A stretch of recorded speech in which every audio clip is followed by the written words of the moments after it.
Now you know. That's why I love using lift. Kills Zeno guards. Father?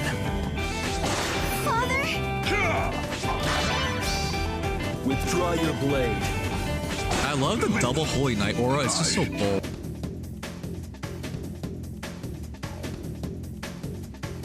Is it just me or are killer weapons the best? They are the best. Nephine's already taken out 3 of them. Destus enemy phase.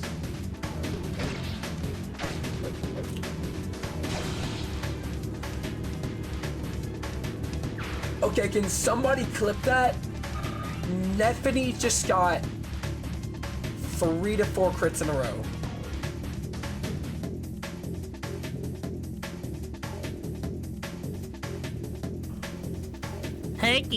Oh no, here he comes. Hey! Hey! Give me that thing! Nerd! What? Fucking go! Hey, I got it! Oh. Whatever, we'll take it. Hey, yo, look at you go. I'm so proud of you.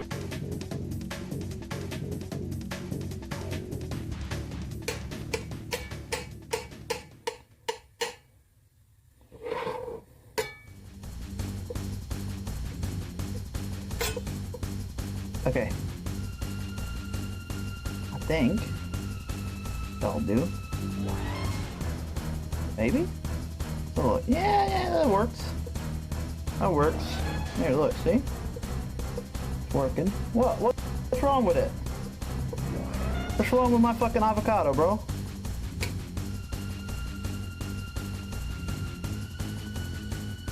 That they white, then they gotta sit there and tell them a dozen times that they Mexican. Alright, look, I'm gonna stop. I'm not. No, he talked to Be Awesome One. Be Awesome One gotta sit there and tell him 1,000 times. Nigga, I ain't French. They'll sit there and just make a dumb French accent now. And they're like, bro, you sound stupid. How many times a person gotta tell you something until you just like, yo, the joke's not funny? You want to come over Not here? even the same Hey, thought it was. brother, you don't want me. That's the problem, too. Brother. You want to make it up all these narratives.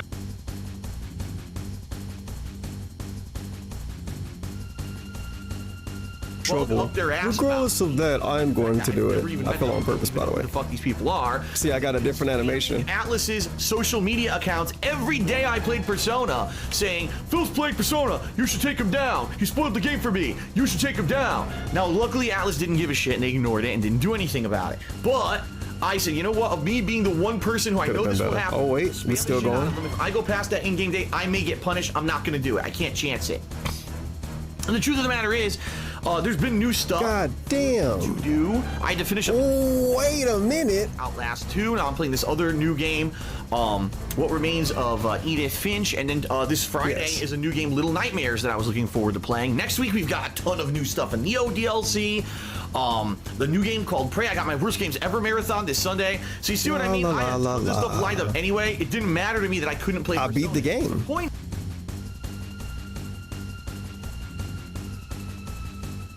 And stimulus checks. These have to be the stupidest fucking hens in fucking existence. Fuck these hens. They deserve to be cooked. Cook these fucking hens. Cook them. Yeah, you got pants on. Gas them all. Okay. Straight to the fucking oven. Yeah, Carl, I normally would play Modern Warfare 2, but like I'm so burned out on it, man. Like it's the same shit over and over and over again. Get cooked, I'm just idiot. tired of getting sniped to the point like.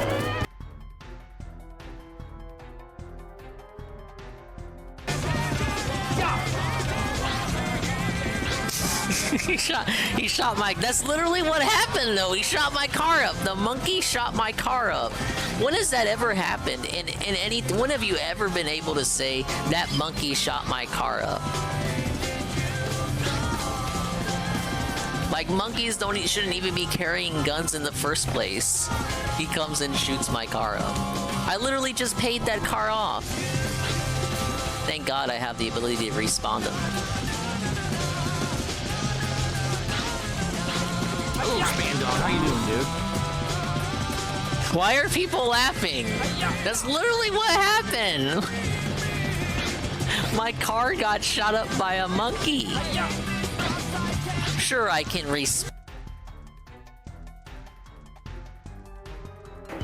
but I've already found a whole bunch of ruins down here. I saw your little trick there. You used your right hand to get that construct go. Well, now. Hey, now.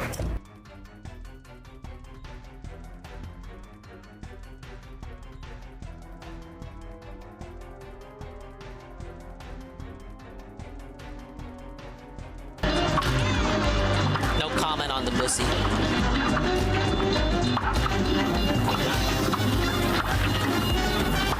Where's the puppy? Nope. Puppy bounce. A great slam and then you're up.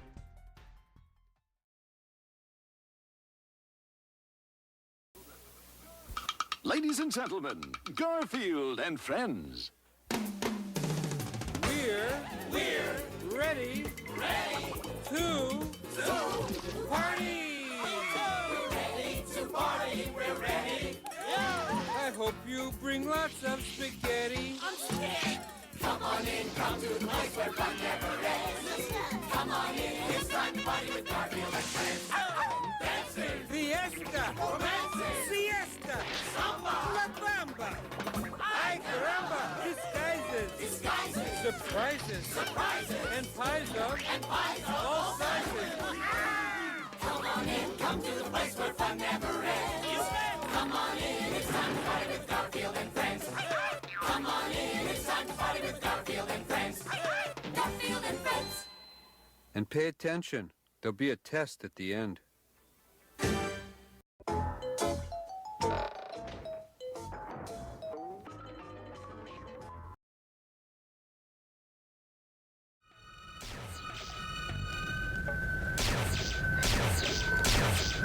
Well, hi there, everybody. Hello, hello, howdy do, hullabaloo, and all that good stuff, too.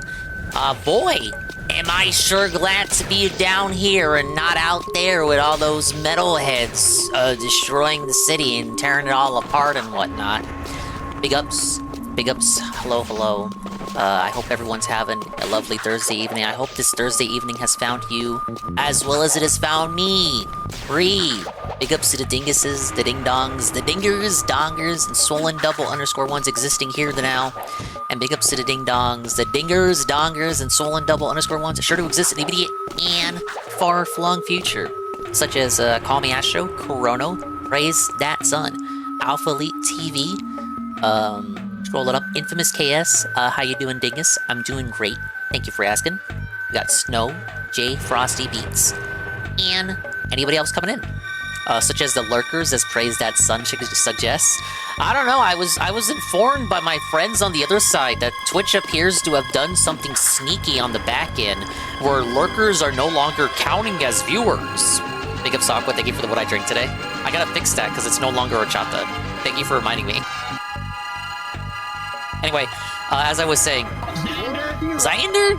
I was told by my friends, my amigos on the other side, that apparently Twitch fucked around in the back end, and we're the ones finding out.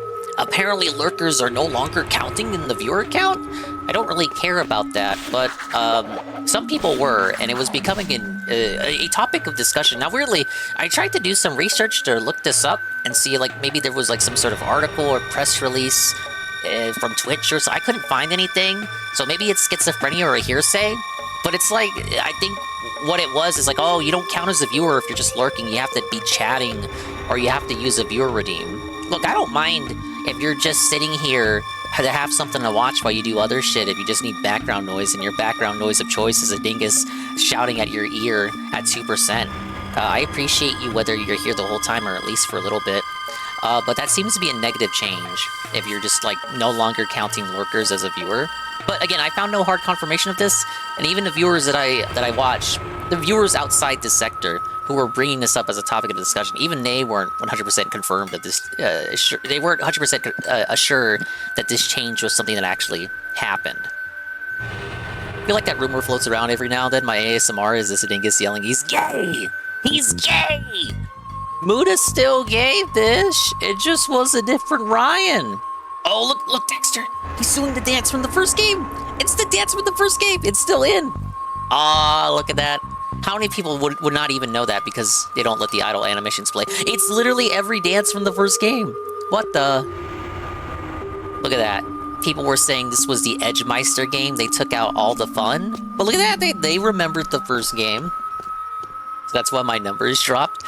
If this is the case, because I feel like I have a lot of lurkers. I don't know. I can't. I'm not a fucking number cruncher. But I haven't noticed a change. If this happened recently, this was recently implemented, I haven't noticed a change. I would assume nobody knows how this works. Again, you're right. It's all hearsay. But you would think if you lurk and you don't chat or use a redeem or do any interaction that would quote-unquote count you as a viewer, okay, you think you would not be counted by the viewer stats, right? But I haven't noticed any dip in my numbers. I guess I don't pay too much attention to it, but I think I would have, if this was like a real thing and you were gonna see like viewer count cuts for people not interacting if they just lurk, I feel like I would notice a significant drop. Seems like business as usual to me. But like I said, I don't crunch numbers, I don't know. It doesn't bother me too much anyway. Hey, Sig. Tough guy. Get your skinny ass over here and start shooting. Man, was I set up. Crew sent me down here to open some old doors with that ruby key you found. And when I did, metalheads came streaming in from some passage outside the city walls. Just like they were waiting for me. There's one. Crew's dead. Yeah? Well, he's lucky, because he would not want me to catch him alive.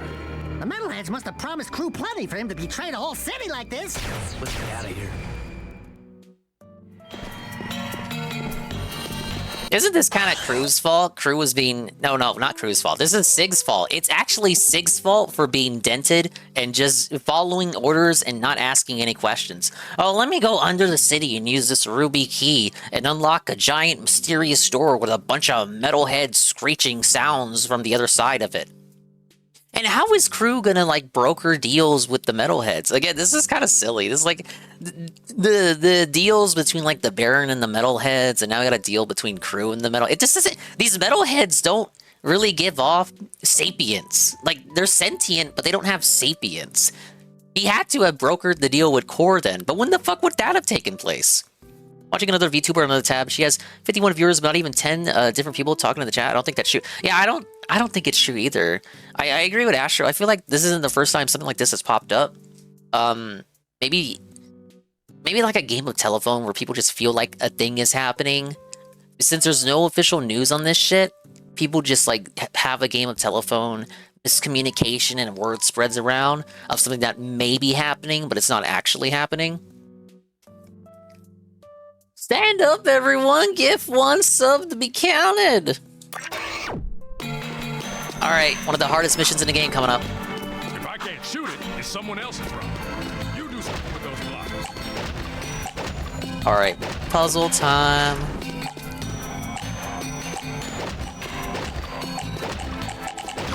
No!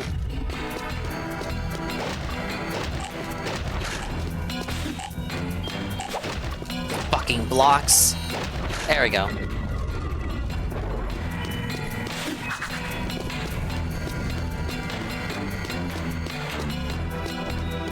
It's even more dented considering things on Jack 3. It's dented that Sig did that. Oh fuck, yeah, this part.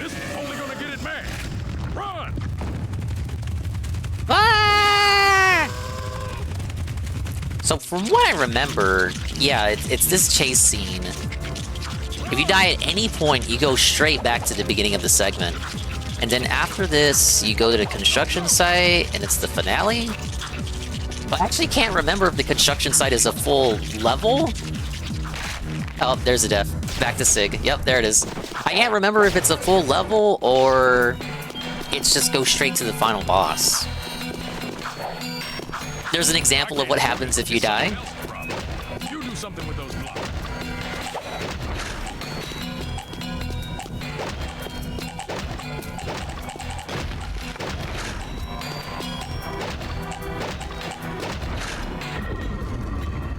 The Baron used Crew as a person to get their hands dirty for his dealings with the metalheads, but he does things himself anyway. Yeah, it's just like... Jack can't move past that invisible wall. Yeah, he uses Crew as like a middleman to work with the metalheads, but like he works with the metalheads directly anyway.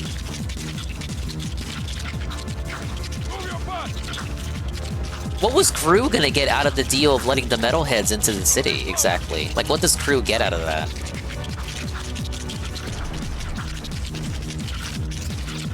Was he gonna escape to, like, the wasteland or something? Hey, we made it.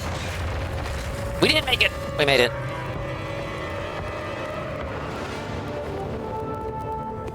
I think that's the last we'll see of him.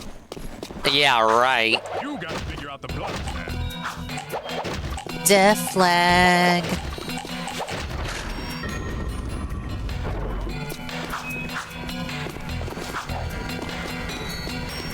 This is your gig, baby. Solve it so we can go home. You figure this out. I'll cover your butt.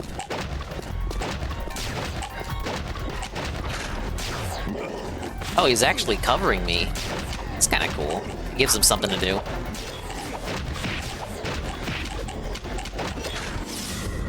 Great. No time to celebrate.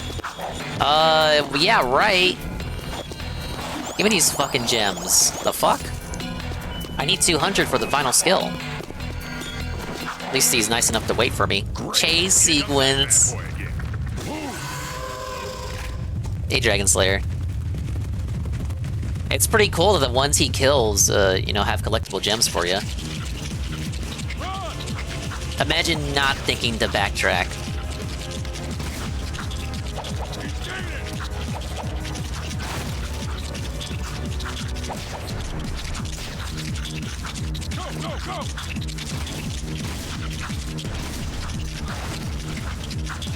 I'm not gonna make it! It's like the reverse of the Daxter spider chase sequence. I'm dead. No! We good. No, wait! Okay. Alright, nothing else in here. Whoa, that... Nah, that shit's gonna crumble. I don't believe you. Let's go. We're almost to the elevator. Looks like we finally lost some Chili Peppers. He dies here. Piece of cake, huh? Now you boys are real wastelanders. I say it's time we take this fight to the metalhead leader himself. What a trophy he'll make.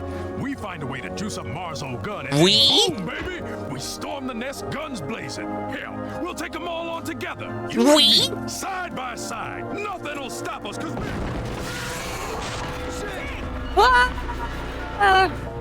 I warned him. What's plan B? It was quite a crumbly bridge there. I warned him.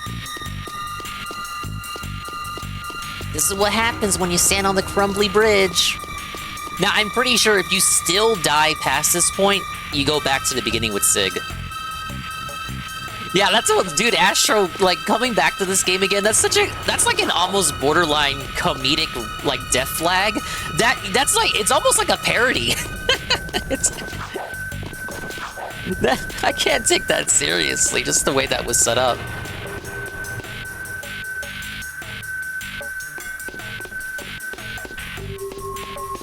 That can't be it for Underport, right? Oh my god, it is. That's it?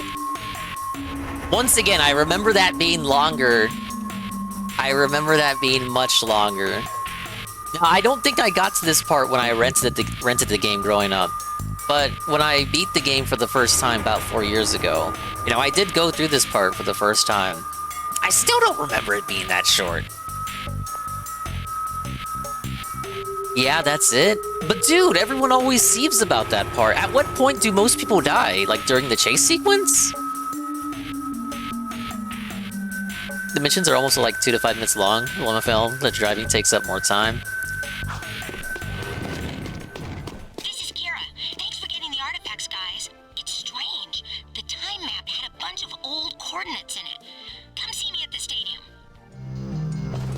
Alright, it's time for Lady. Oh, this is where Brooder comes in, if I remember. I remember you guys were saying, oh, Brooder, he doesn't do anything. Actually, you fucking moron, Brooder's gonna come through right here. If my memory serves me correctly. Oh my god, metalheads in the city! Oh my god, yeah.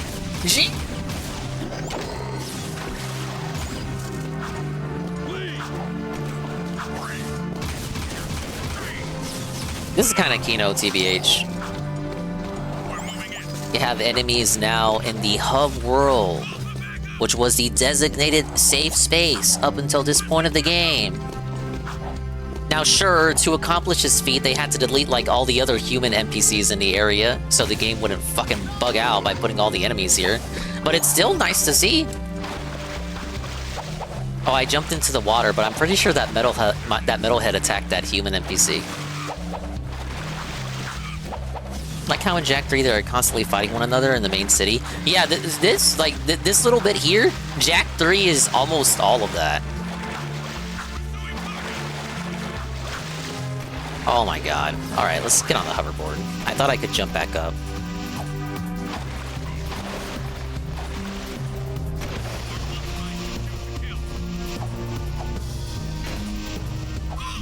What can I say? I enjoy multi-faction warfare.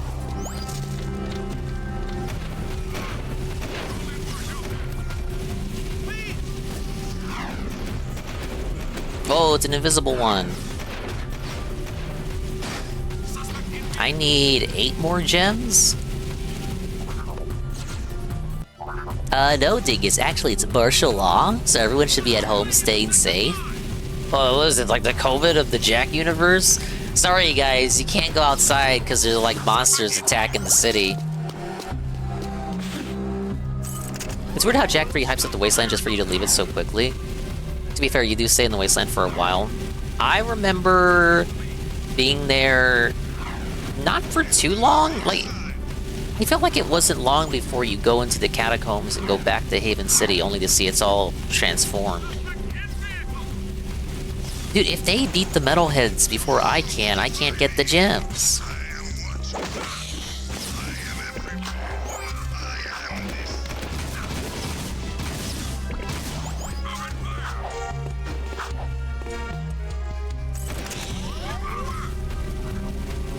Final boss in the waste, but it's such a nothing burger, such a low stakes feeling fight.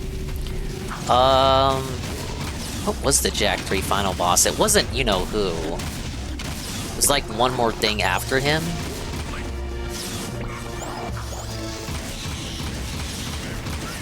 Telling me I only found one that dropped the gem?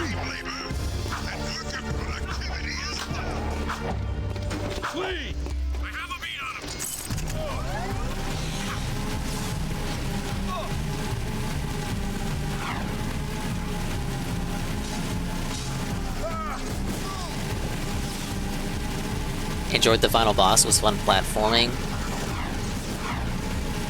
I think I'll enjoy Jak 3 for the elements that it has that, you know, make it a lot closer to 1 than 2 was.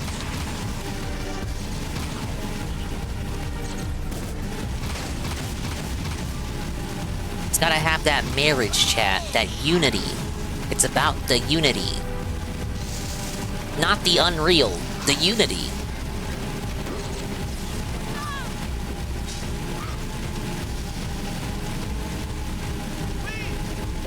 It's a bit underwhelming, but it's still good. I think my biggest critique, and it's because it only had a year of dev time compared to Jak 2, which had 2 years, but it is noticeably shorter than Jak 2. Oh no! Ah!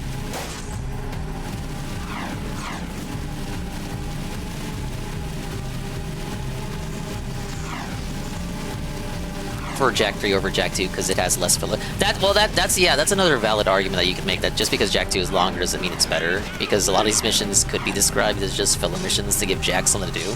Especially in the early game, a lot of the missions are Jak, go do something at this place because you have to do it, and Jak's like, oh, okay, Dax, let's go.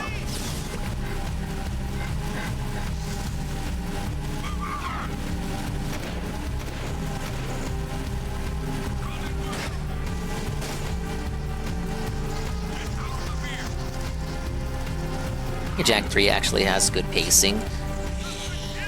I would say, yeah. It's just a matter of whether you like the story more than Jak 2's.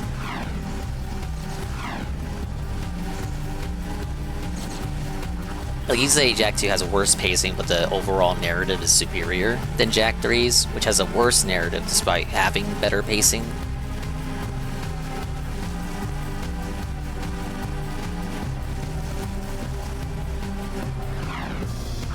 Alright, here's where Brooder comes in to save the day. The Rift Rider's finished, but if my father's right and the ring is somewhere in the Metalhead nest, how are we going to get the Rift Rider there to use it? Look! It's the guy. New friends would need lift if Metalheaders attack. Bruder, you the man. Yucca balloons are finest lifters in world, but they is easy target. Right. You guys get the Rift Rider to the nest. I'll stay here and defend your takeoff and getaway. Once again, being your friend sucks. I want to go on the balloon. You keep stadium safe while we prep balloon for lift away. Oh no! Here they come! Metalheaders! How can you hate Brooder? Alright, here they go.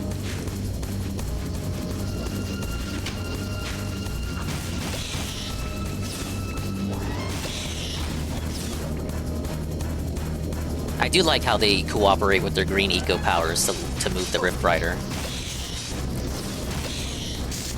And it is Kino that, like, the Lurkers end up using their balloons to help out Jack and his friends, because Lurkers using balloons was so prominent in the first game.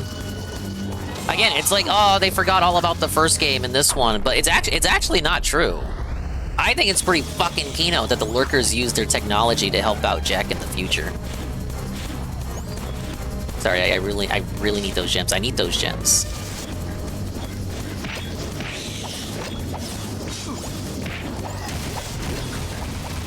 Oh, they're died.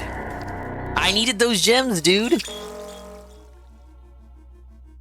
Only issue with Jack 3 pacing is Arrow. He's such a rushed and shit final villain for the series. Even Lost Frontier is a better main bad.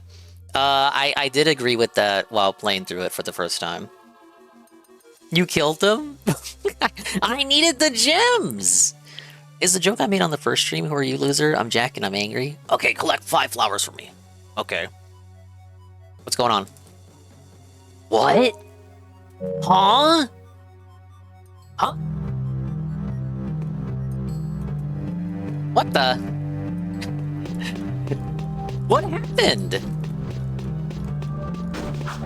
I didn't load an emulator save slot. This version doesn't have those. Was this just the nearest checkpoint because it's at the stadium? Fuck you, Sony. Fix your fucking game, Naughty Dog.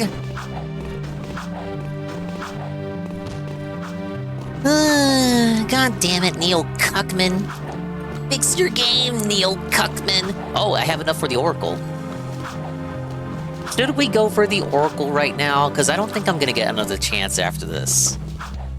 I probably should, just to get it over with. Because after this, they make you go to the construction site, and I don't think that's anywhere near the water slums. And we may as well do it now.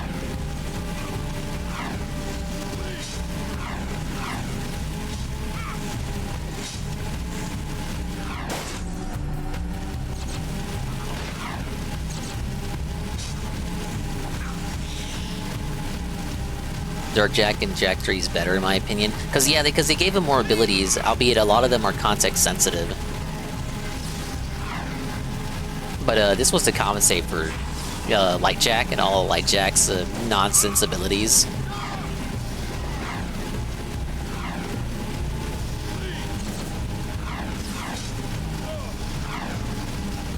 Hey, Roachbait.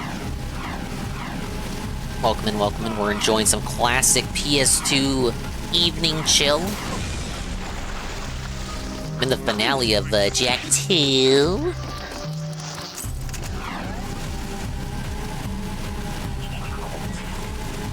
Figure I'll do the finale, then start hunting for precursor orbs, and while we do that, we can watch some more videos. Now that you carry the weight of darkness on your shoulders, you alone cannot save us. Our last hope rests with one still untouched by pain, and you must protect this young soul in our moment of truth. I grant you another dark power. Dark Jack is now invincible! Well, that really helped us in the mission to come.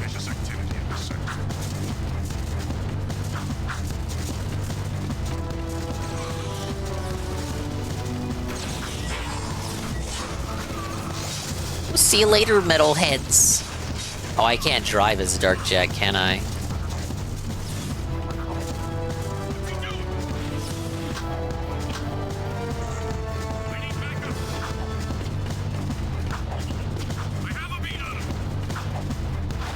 Alright, well that actually helped us in that mission. I just gotta make sure I don't kill the Samos and young Samos. More videos on Mudahar sucking dicks. Well, I mean, we still had the military one and the gay one, but the casino ended up watching those. And then Harmful Opinions put out his apology video, which the casino also watched. So I don't think we have to retread old ground. But there is a new video by Nicandros, which is a follow-up video to his original video, which started this whole debacle. I am aware that is out. We could take a look at that. It's either that or even more Arlo, or we could do the donkey segment. We could do the donkey segment, or the Synthetic Man's brother segment. He's got a lot of videos stockpiled. All my PS2 games got stolen, had over 300 games, almost 400. Did manage to keep a few of the good ones. Ooh, that's sad to hear. Hopefully, one day you can rebuild your collection. Dark Jack for... Hold up. They gave each its own purpose, which was better in my opinion. Dark Jack for combat, Light Jack for platforming. Light Jack for platforming. One of his powers is just straight up flight. Arlo Nintendo Indie video? I would include that video, yeah. Big ups Eddie B43. It's when you know it's the best drama. The drama discoverer had to apologize. He only apologized for getting the wrong gay man. He got the wrong Ryan. He did not apologize for saying that Muda's gay. And even if he is gay, there's nothing wrong with that, man. We just want Muda to be honest with himself.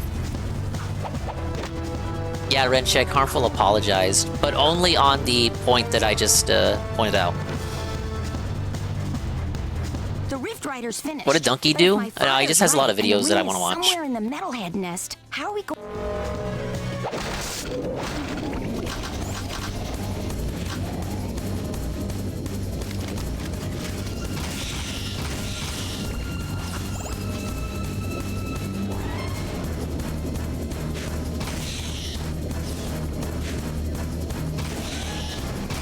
Here's the real question, Brooder.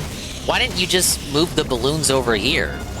So that we wouldn't have to move them over here. Like, you could have just moved them to us, so we didn't have to move the Rift Rider over there.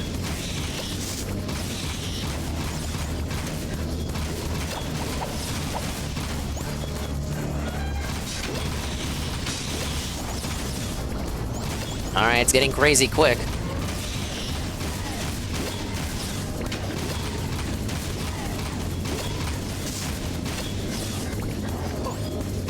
Uh-oh, I'm gonna die.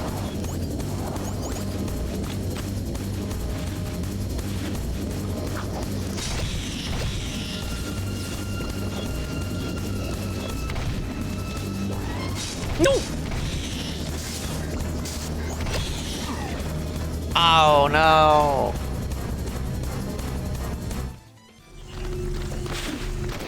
Oh, great, the metalheads are already here before the mission even begins.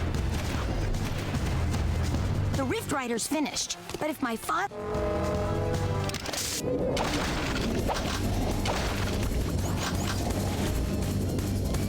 I'm really distracted by getting those gems, but I don't even think I need them anymore. I got all the powers, right? There's nothing past invincibility? I just want a collection! Ah!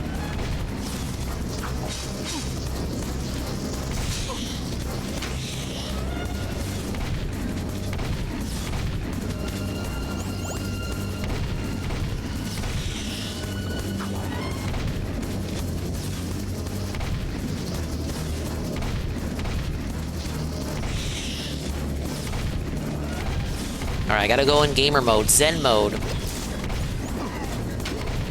Alright, they're getting a bit too intense, bit too intense here.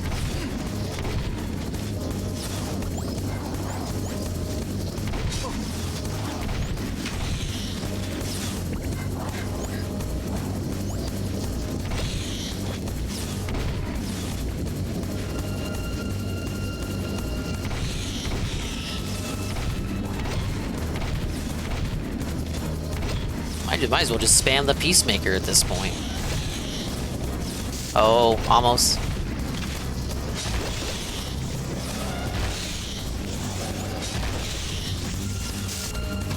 I think I shot old Young Samos. No!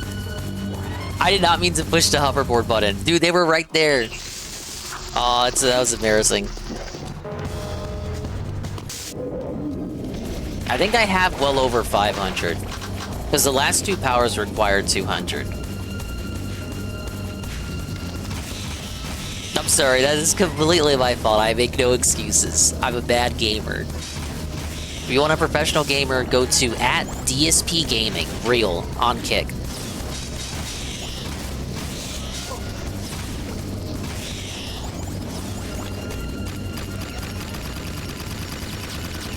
Alright, I got Dark Jack, but I want to save it for the end when there's a bunch of them coming down from the stairs.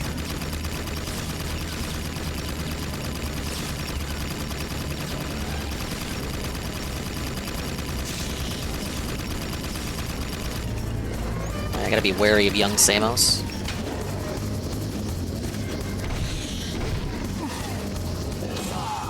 I didn't want to do this!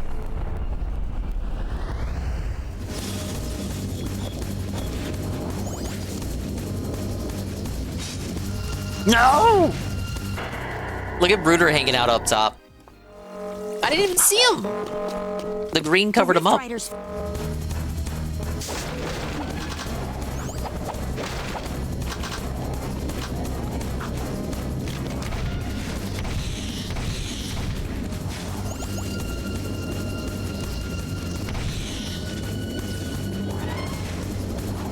Alright, just don't stray too far from the path. Focus on the old men. Can't do it, guys! I'm a fucking man! I'm used to focusing on cougars! These aren't my kinds of oldies.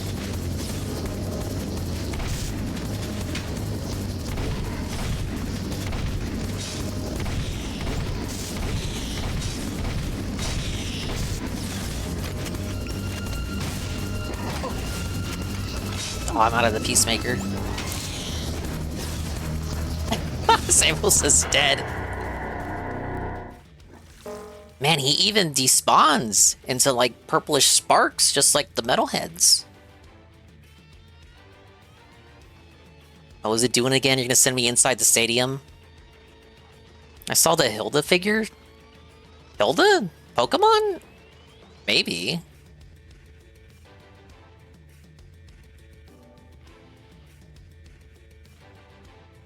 Let's see.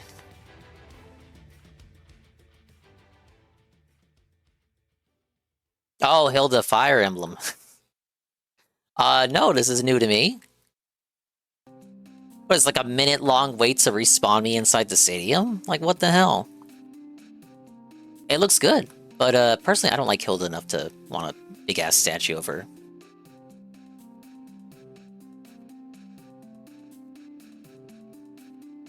What is going on here? I'm moving my controller. Here we go. What causes that?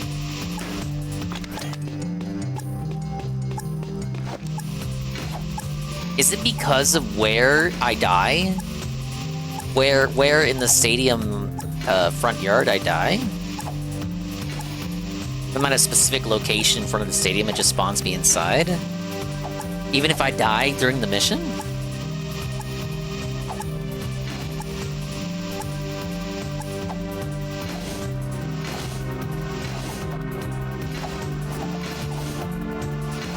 Now I'm just doing the mission out here.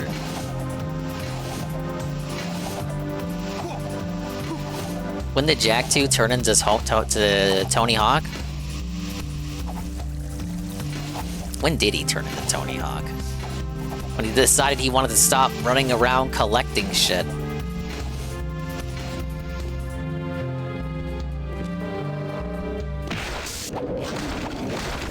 Alright, let's give that another go. This one's for keeps!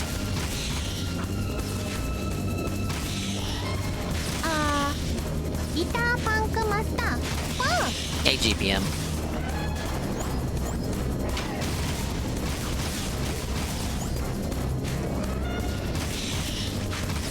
the end game of Jack 2. I gotta defend these two old guys. Like, my life depends on it. And technically, my life does depend on it. The lives of the entire cast of characters that exist in this game lie in the wretched palms of these two elderly gentlemen.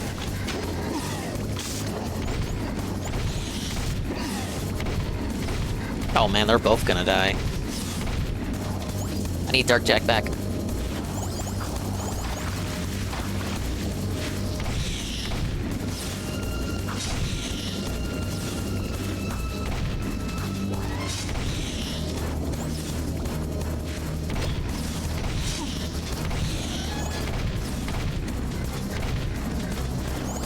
Almost there.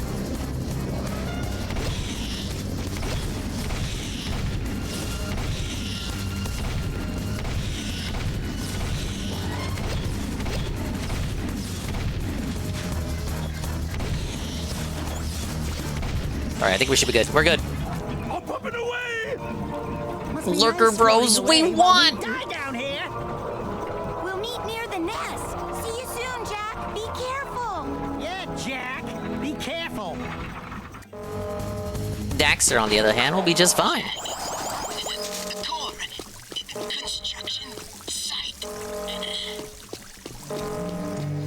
Oh no! Alright, construction site for the finale. Our GPM says, this game sure seems to have a lot of goddamn annoying quests. You're damn right about that.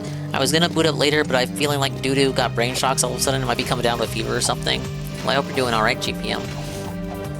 Here's hoping it's nothing serious. Instead of losing in the game tonight, you can watch me lose in the game tonight. I've got suspicious activity in the sector.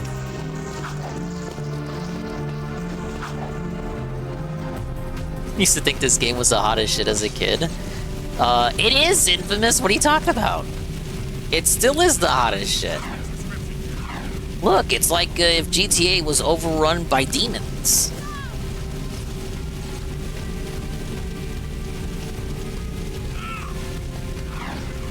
It's basically like the turf war, gang warfare from GTA. Except it's between the police and fucking monsters.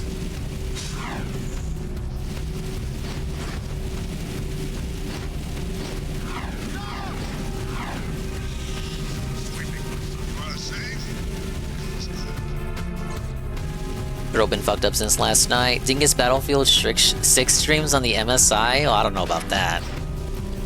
All I've seen is annoying hoverboard missions and protecting old mans. It's not all protecting old men. You've just been here at inconvenient times. It's GTA with mods. Hey, this probably is. Is this you can make a good case for this being modded GTA.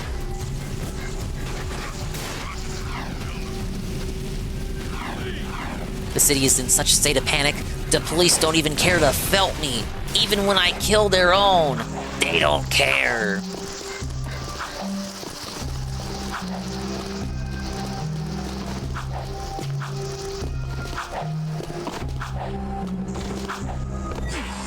Oops. Bacterial infection is literally trying to kill me? Oh, what? Is everyone sick? I hope you get better. Is that a random cold leading into headaches the last couple of days? Who gets a cold in July, August? Gotta be GPM's fault. GPM got you sick, virtually, over the internet.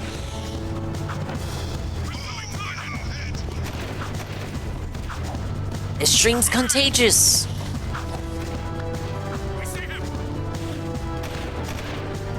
Hey, easy money. He had COVID a week or so ago.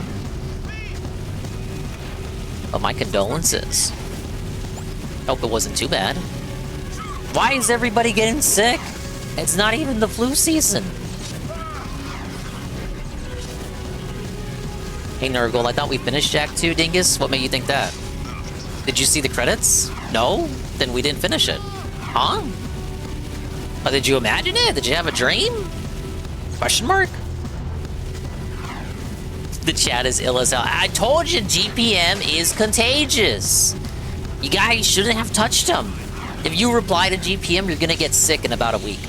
Perhaps even less than a week.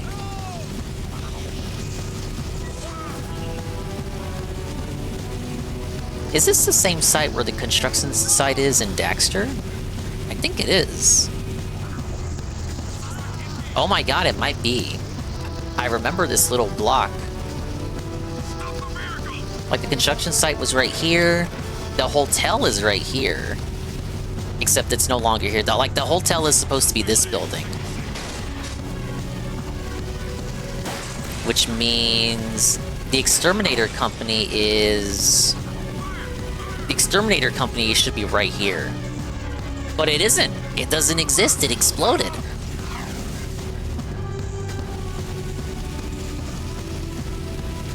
This also means the bar was right here. And then this leads out to the port. Man, that's so cool. I can kind of pinpoint where all the Daxter areas were. And of course, Daxter also has access to the power station. So that location, you know, is still the same.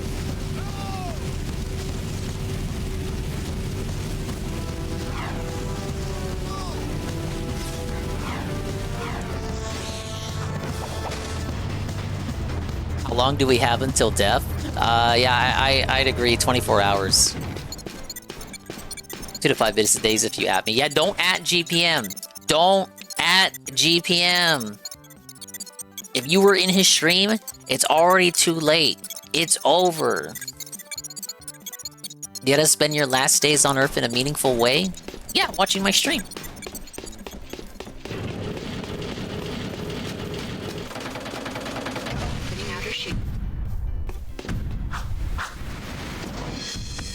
There's the guy. Core, what's going on? I'm sure you know.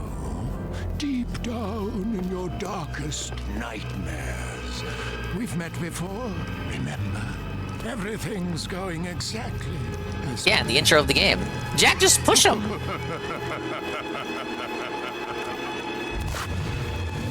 Jack! It's the metalhead leader! Oh, that's gross. Now you see. Without the shield wall disrupting my powers inside the city, I am my full potential now. So for the last time, give me the Precursor Stone! If the city must die, then we all die! Ah! You idiot. What do you think he was gonna do with that? Stone if I have to crush this city one brick at a time! You are the supreme weapon, Jack. And I made you. Still, any leader worth his salt always has his backup plan. What a whack final showing from the Baron. First rule in making a bomb is to always make two. He's dead. Oh, okay, I'm going in. Man, what a mess of junk in here. All jumbled coils and switches.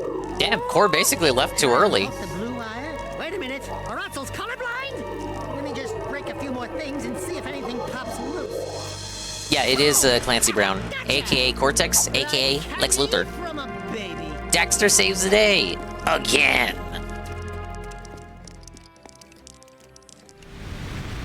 So yeah, the Baron's dead. That's it. That's it. If you thought any of what the Baron did was gonna have a payoff, no, he's dead.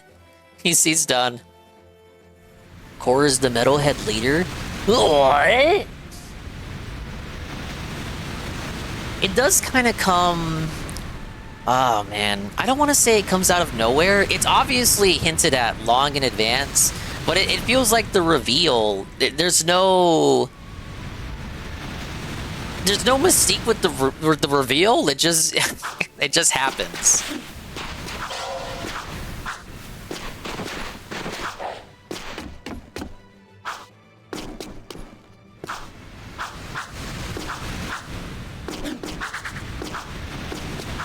Anything else hidden here? Another precursor orb. I feel like we don't come back here at any point, do we?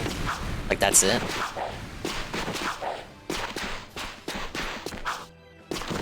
Are you feeling it now, Mr. Baron?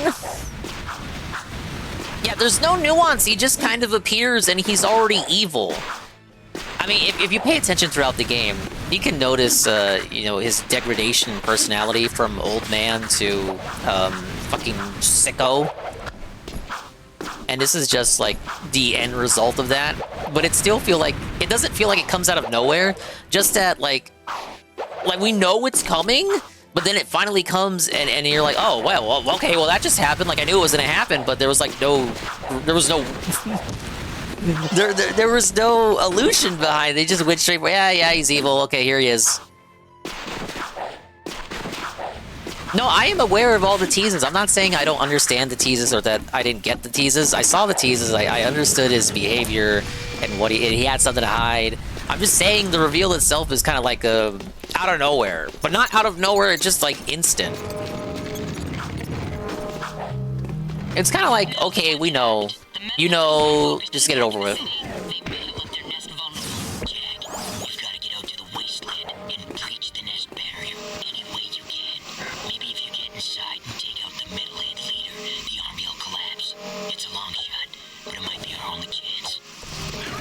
Off to the metalhead nest.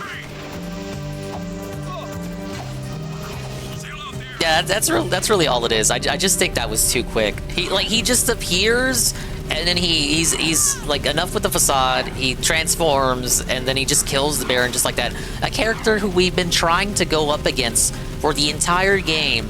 A despot, a dictator, a Baron, if you will. He was the antagonist, or so we thought. He had a lot of gray nuance, you guys. Gray morality. It's not all black and white. But then he just goes down like a pussy bitch. At least he gave us the Precursor Stone.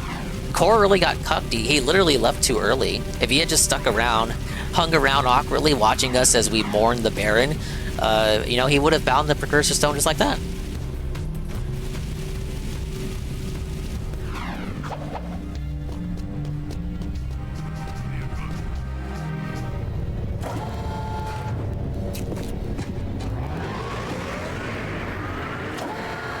Yeah, that's all. That's all it is, Nurgle. Yeah, you got it, Nurgle.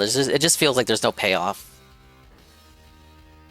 Like imagine like you feel smart picking up on all those hints, and then when the reveal happens, it's so swift and without any pizzazz. It feels like there was no payoff to if you had paid attention to him throughout the story.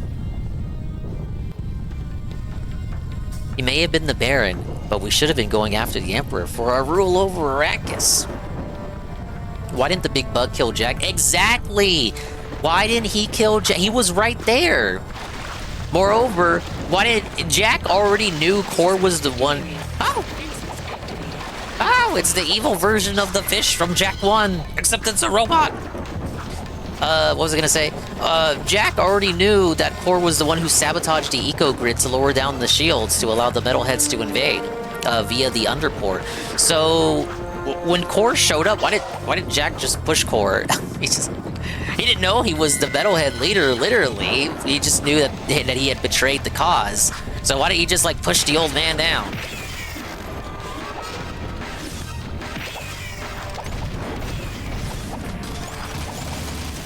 Basically what I'm saying is Jack should have committed elder abuse. He would have been totally justified if he did it. Funny that they focus on his corpse like it means something. Well, I guess they were hoping that, you know, him having the backup plan would have showed him as like, oh, he really did care about the city. A little bit, kinda. Mr. Krabs got felted, bitch.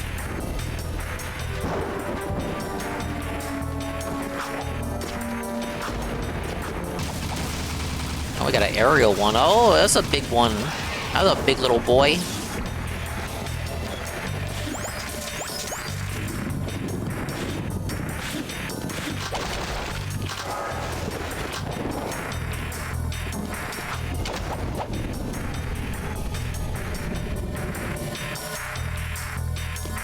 It was gonna blow up the stone. Yeah, so his plan was to use the Piercer Bomb with the Precursor Stone embedded inside of it, deliver it with the eco shipments to the Metalhead nest where we are, and then use that to destroy Core and the rest of the Metalheads. I guess he could have showed the Piercer Bomb with the Precursor Stone embedded in it to A-Log Core, But there's nothing saying that Core would have just, like, you know, flew in and swiped the stone without detonating the bomb like Daxter just did. Probably would have been a risky move.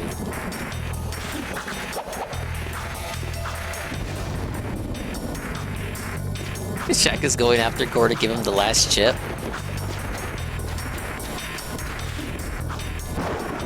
But yeah, the Baron could have been like, don't you make a move or I'm gonna detonate the bomb and you won't have the precursor stone anymore, moron.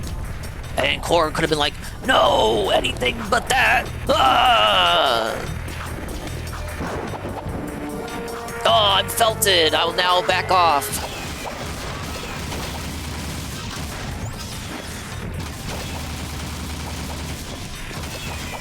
I always thought he was gonna nuke the whole city. Yeah, that's what Crew says. When you go to confront Crew in the weapons factory, that's what he says the plan is. They're gonna stuff the precursor stone in the in the detonator bomb, the piercer bomb, and send it to the metalhead nest with the eco shipment. But that's another thing I have to wonder. If Core was getting tired of the lousy eco shipments because of the eco shortage, and if the deal was off, why would they accept the shipment of eco? Like, the deal wasn't happening anymore by that point in the game because the Baron had run out of eco. So why would the metalheads accept the suspicious eco shipment out of nowhere with the giant bomb in the middle?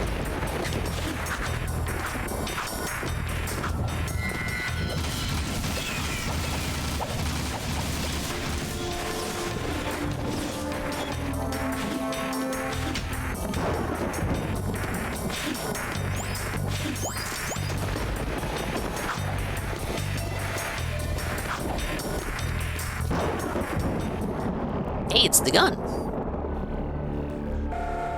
There isn't much hope. With the shield wall destroyed, it's just a matter of time before the metalheads overwhelm us. You should just go through the rift back to your own time, Jack, and get away from this horrible place.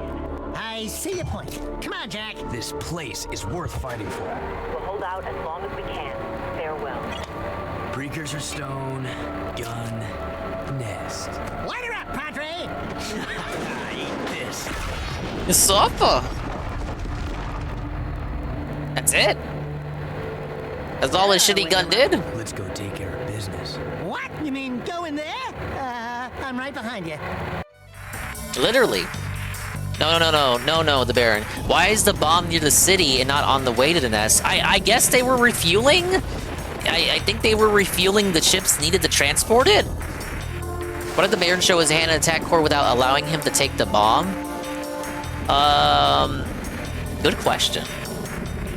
Maybe because they were fucking stupid and they developed the piercer bomb with the precursor stone on the outside of it, so Core would obviously notice that the precursor stone was on the bomb, and, you know, I'm just saying he could defuse it like Daxter just did and just swipe the stone for himself right there. What they should have done is put the precursor stone inside of the bomb and then have the Baron just tell Core, oh, all the eco is in the bomb, bro.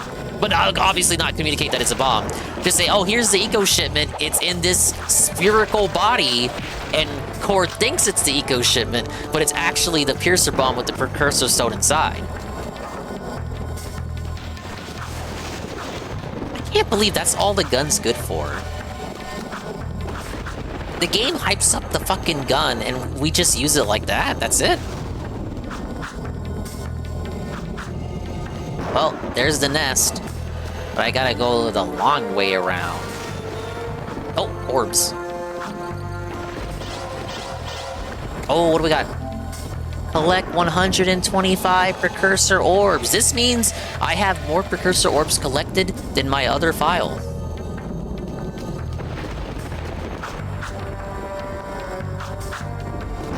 The Baron gives Core the bomb. It's a surprise tool that'll help you later. It's the mystery tool. 125, lol. Many of the precursor orbs are actually hidden in the minigames. Minigames. Minigames.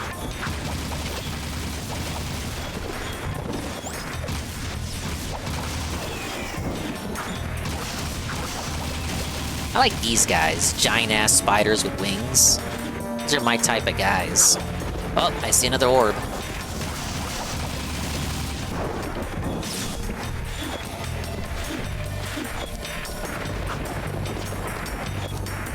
game doesn't keep track of the metalhead gems you collect either, right? Daxter did.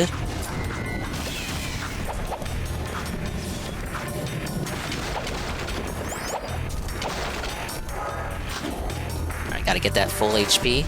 Look at this big boy. Look at this big nasty ass boy. He's full of liver spots. And he's got blue eco powers. No, what I really gotta dock the game for not having a way to know how many precursor orbs you've collected in each area. It feels like a real big misstep.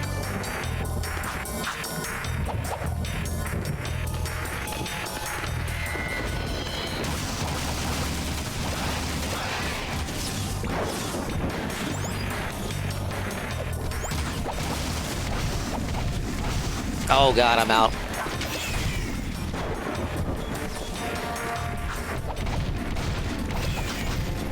I like these jumpy guys, they're pretty cool.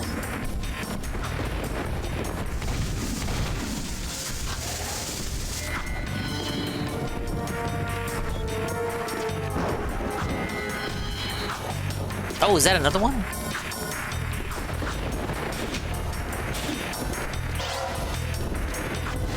Kill the big one, or is he just hanging out here? I don't want to waste my ammo on him if I can't kill him. But dude, what if he drops like 5 gems? Wait, what? Was that here? How many orbs are here? How many do I need for all the secrets?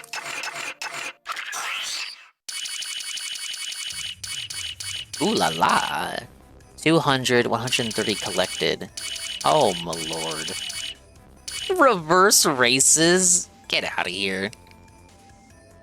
286 total in 2. Yes, yes.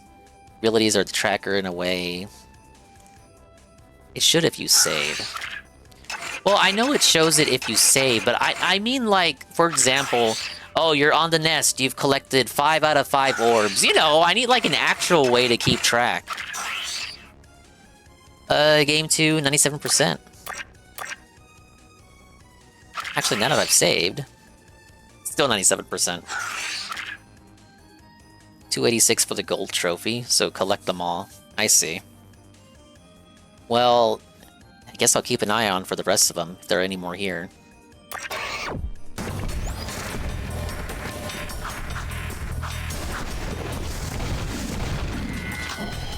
Alright, these elephant guys are, you know, docile. I'll leave them alone.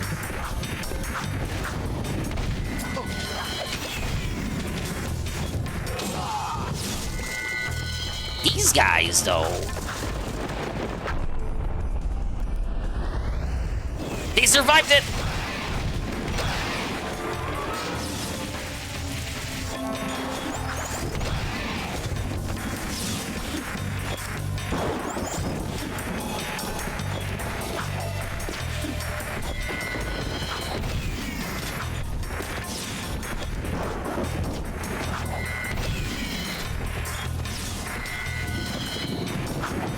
Glitch that allows you to collect them in debug mode on Vita and PS4 versions.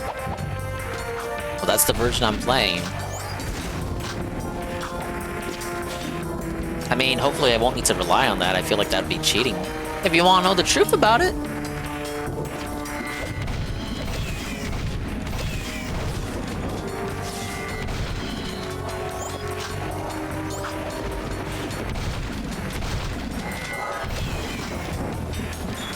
I gotta figure out which ones are tied to the minigames, because I don't think every minigame gives out precursor orbs. Look at this guy. He's pretty nice. He wouldn't hurt a fly. He's showing no indication of getting hit by my attacks.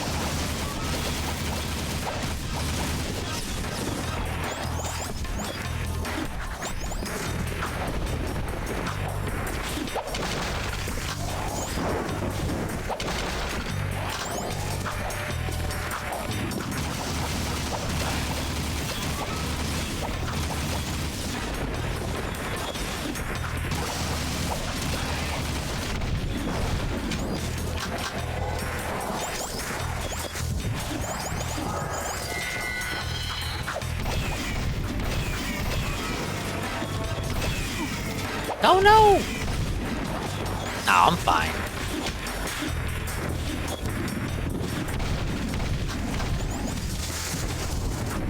Until your playthrough, I never realized how not good the soundtrack in this game is. It's so repetitive.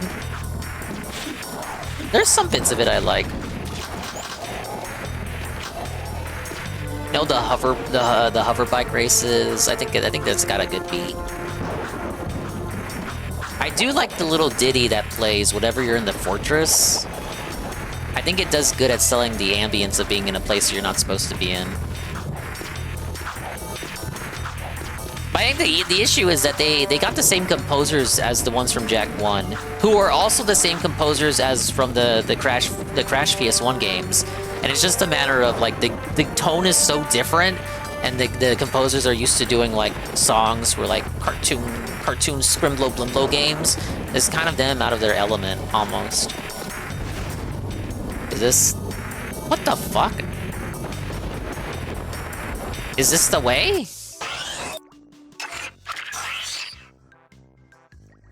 That looks like that's the way. I don't know. Did the level not load?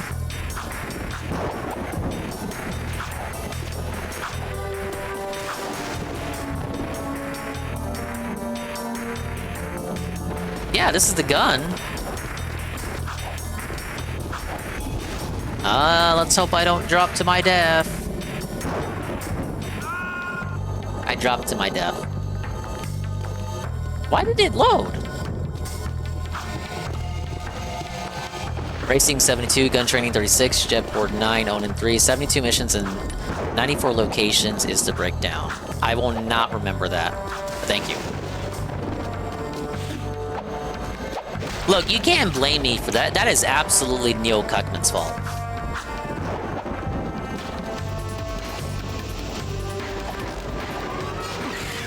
Neil Cuckman is at it again. Hey, look.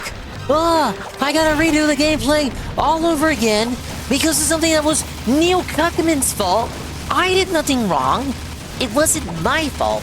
It wasn't like I played the game poorly. It was because the level literally did not load. It wasn't anything that I did wrong. Yet I'm the one that suffers. I want you to think about that. I want you to think about that. Because the game glitched, I'm not allowed to proceed and see the ending that I fucking deserve. Right?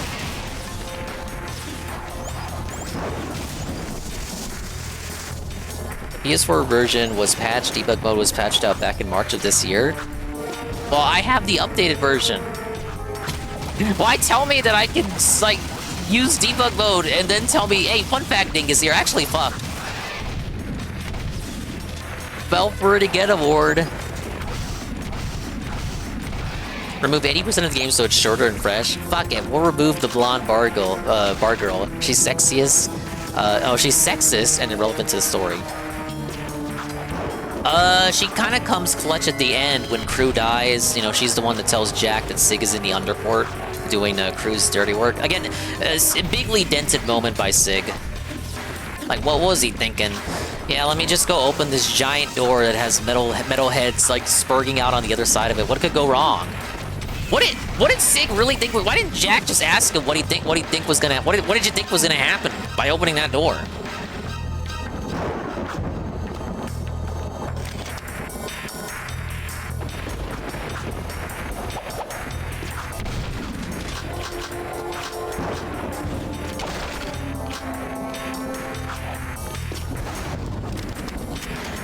And the metalheads knew that Sig was on his way, because Sig had said that it felt like they were waiting for him. Wrong button.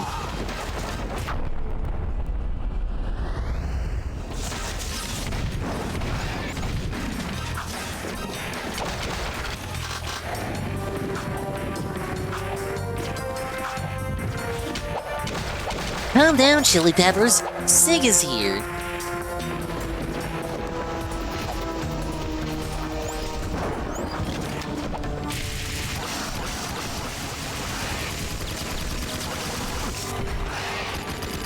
Alright, stay away from the giant elephants.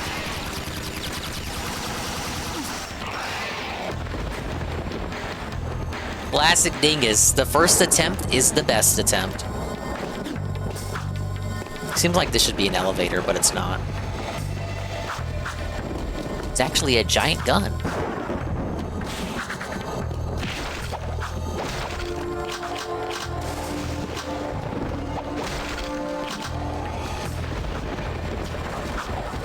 Back on the music though, at some point I believe they get rid of the Crash composers and they get a new composer. I can't recall if that starts with Jack 3 or Jack X.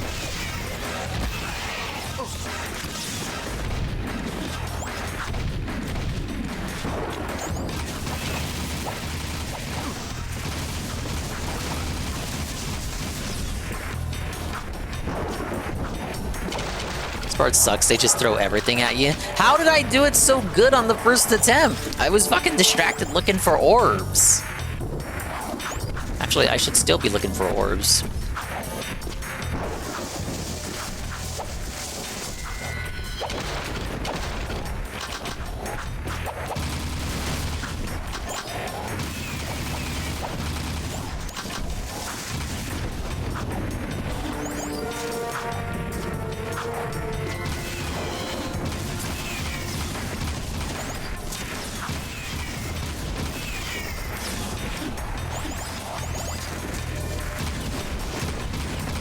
Crash Composer did Jack 2 and Jack 3 and Jack 1. They did not do Daxter. So, okay, they got replaced for Jack X then. And they didn't do The Lost Frontier. It's cool that they worked with them for so long, but it could definitely be argued that once Jack went to the future, their expertise was no longer needed. You know, the setting change was too jarring for them to continue giving them Crash-style affairs.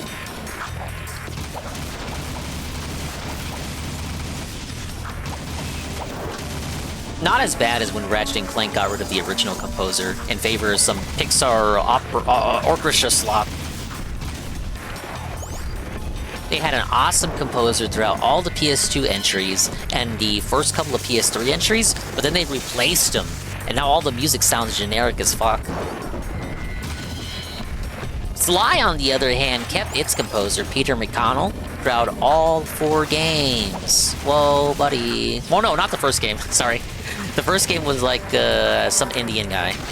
Do not redeem! And I believe he's dead now. I forgot his name. I think it's Ashiv Hakik. But the more you know.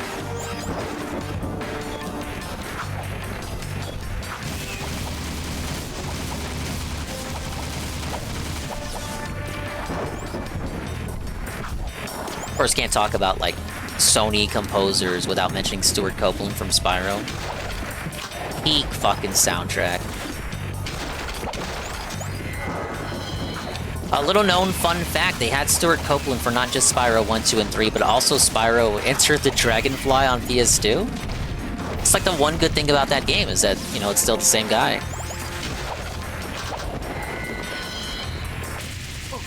Josh did Jack 1, then... Sorry. Larry was hired as a collaborator for Jack 2 and 3. Spyro 2, best soundtrack. I used to think Spyro 3 was the best, but now I do think Spyro 2 has the bangers that I go back and listen to the most. It's weird that Core is the Metalhead leader when he's nowhere near the biggest. It's not about who's the biggest.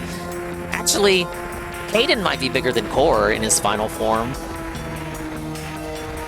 Best part is Enter Dragonfuck is that Moneybags only shakes you down once. I think he was planned to appear more than once, but it just did not end up working out in the final release. The game had so many more problems. Oh, now you want to load the Metalhead nest. Let's fucking go, bro.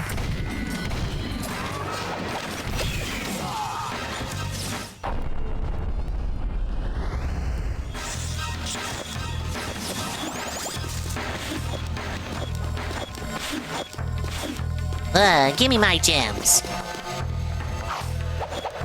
Hey, you got it.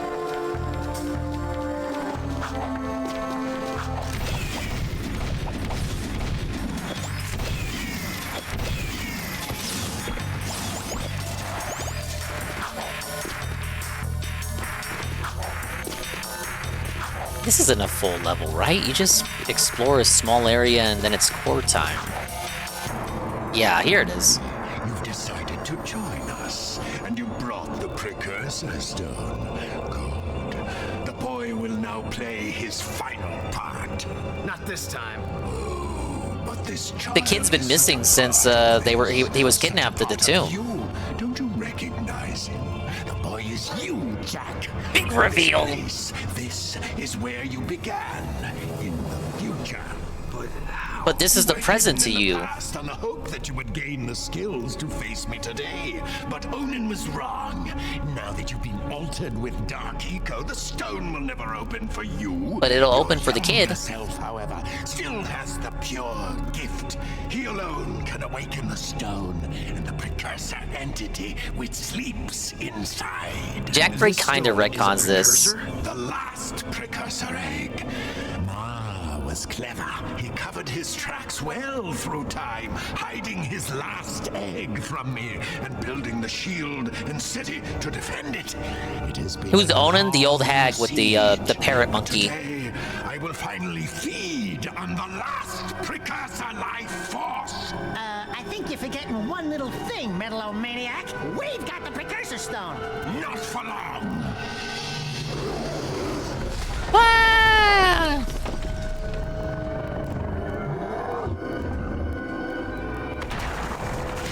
Whoa, Kino on the menu.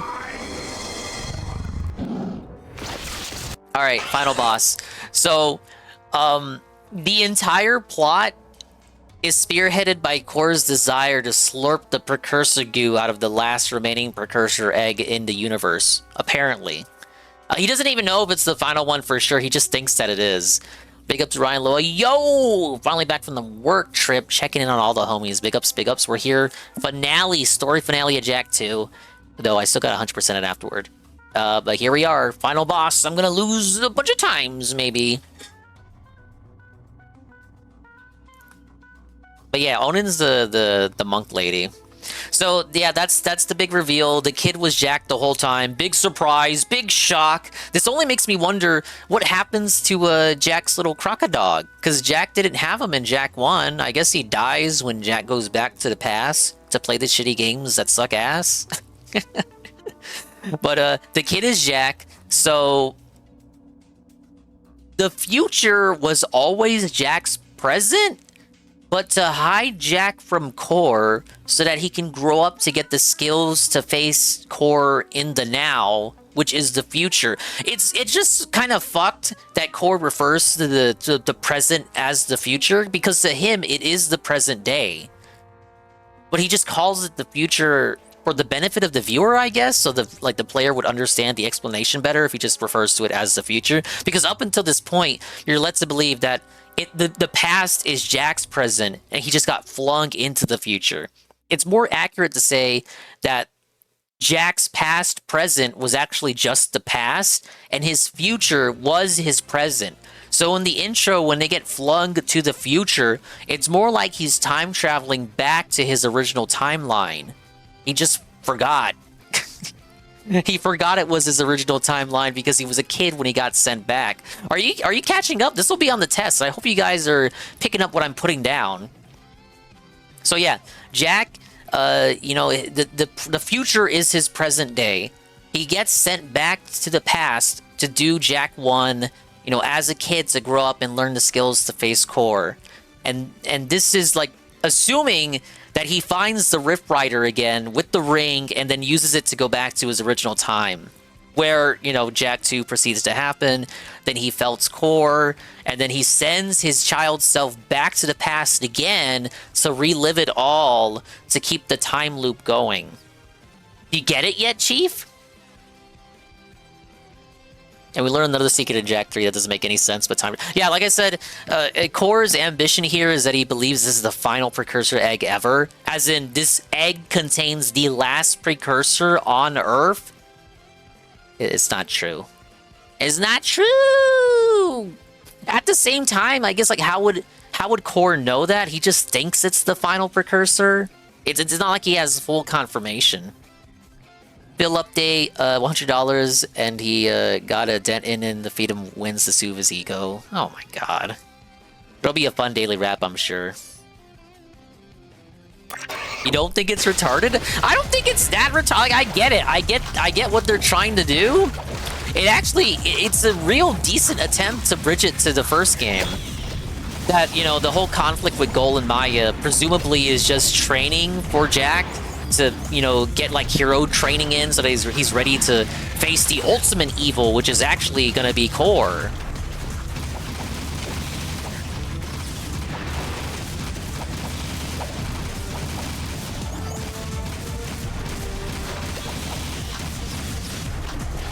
He's spewing eggs! He's a woman!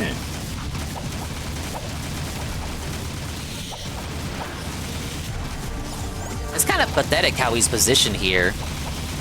You know, coming off the intro and then that transformation scene in the construction site, he looked kind of edgy, kind of badass, transforming into his real form.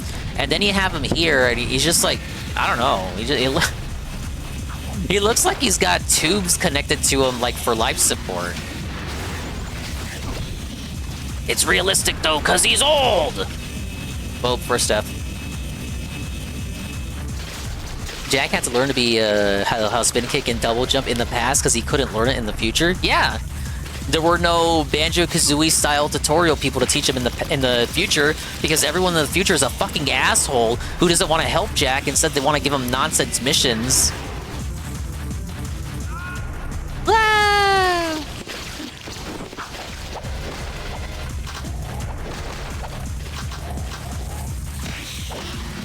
Dude, the cutscene is like Jack transforming into Dark Jack, then the fight happens and you transform out of Dark Jack. So it was just for the coolness of the cutscene.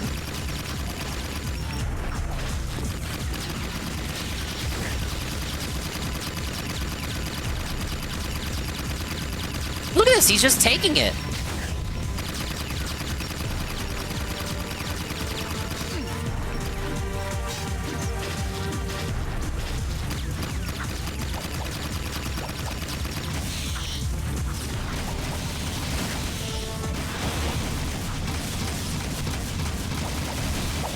Alright, first phase over. Spam! I'm spamming!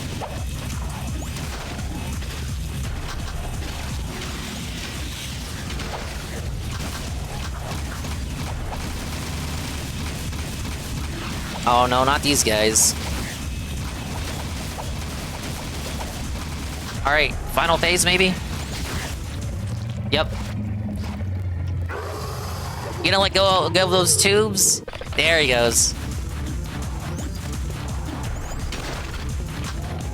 Ah! He's just standing there. Roll a 3. Whoa, a really weirdly coded shockwave. Isn't it bad if I think Kaden had a better fight? The Daxter final boss? Core's just kind of like casually running around the arena, occasionally shooting a laser at me. And maybe he'll do a little shockwave every now and then. I think Kaden's moveset was a little bit more varied.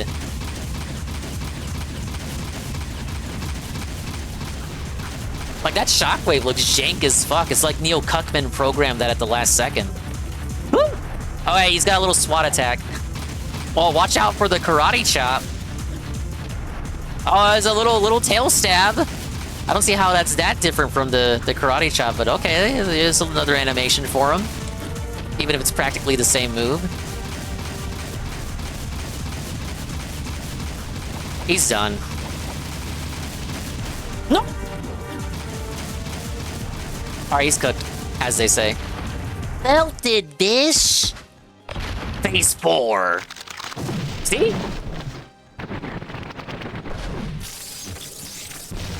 Ah, suffer, you couldn't make it.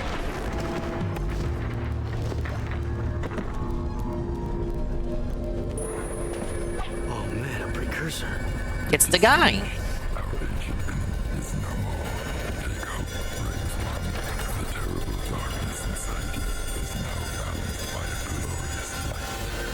Whoa, Light Jack.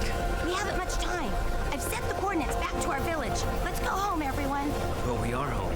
Kira, I I'm afraid your Rift Rider must be used to send young Jack here to a place where he will grow up, safe from harm.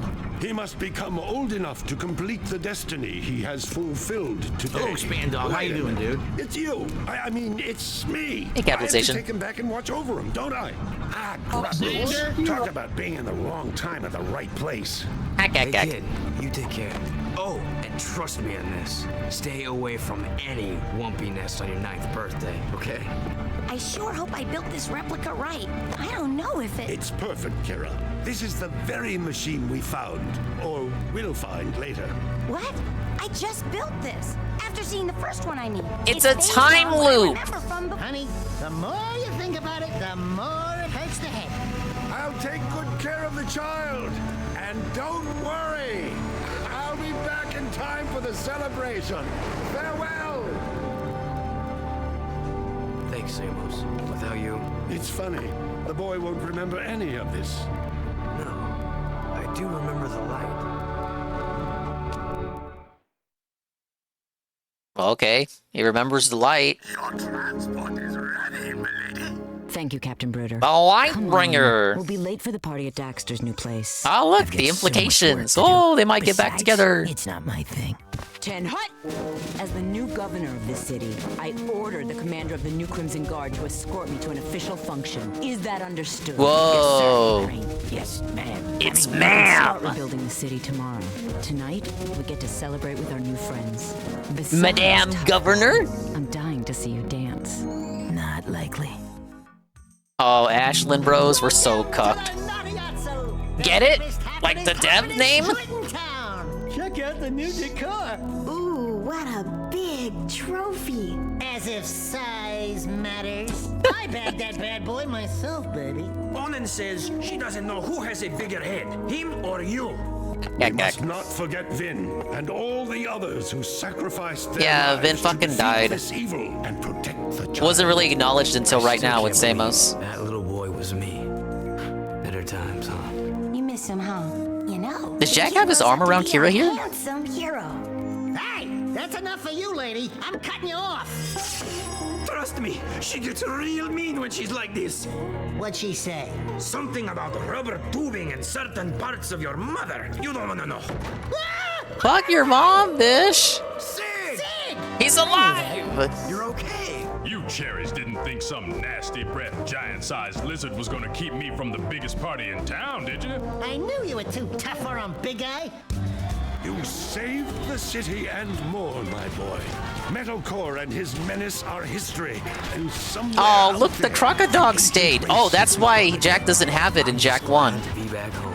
Yeah, well, rest up. We've got a lot to do, and so much time to do it in. Don't say time. The Rift Ring was destroyed, remember? You know, my mama used to read bedtime stories about Ma when she tucked me in. Give me a nice glass of warm yak cow milk, a little poopsie bear. Oopsie bear. Warm milk? Poopsie bear? Buddy, you just blew your image. I've got a feeling we'll meet Mars someday. He may be closer than you think. You're the Get it? designated driver. Oh, no. I am done with adventure. Get it? You'll tell us before something happens next time, right, Samos? Right, Samos? You never know what the future may hold. Wait. You know something, don't you, Feather Breath? Who, me? No, we're just guessing, right, Samos? Hey, tomorrow... They know they got greenlit for a sequel already. No, you're gonna tell right now. Now, right now.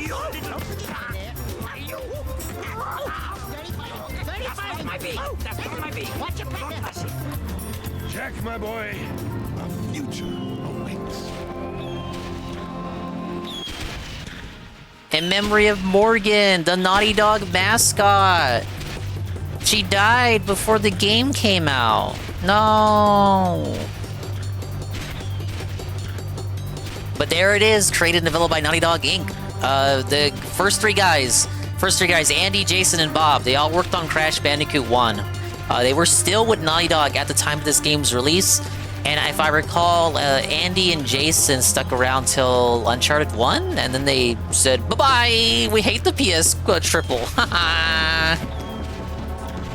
Ladies and gentlemen, Jack, part the second. What can you say? Let me scroll up because I see there's a lot of chatting. I gotta respond to everybody. They reprogrammed it like a FromSoft boss, lol. Daxter final boss actually built on the mechanics. His phases were actually super different too. Yeah, like Daxter's final boss actually like challenges you to use all the mechanics you learned up to that point to defeat him.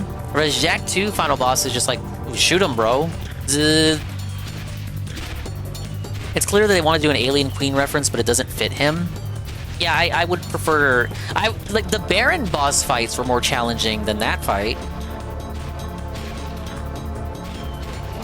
Pick up Cypher 710. Going back in time, I think the implication of... I could be wrong, but when you defeat Core and he tries to fly into the portal, I think that's him trying to recreate the beginning of the game where he pops out of the Rift Ring when the cast opens the Rift Ring again and they get flung back into the field. That's him trying to recreate that, to try to recreate the cycle, but he fucks up.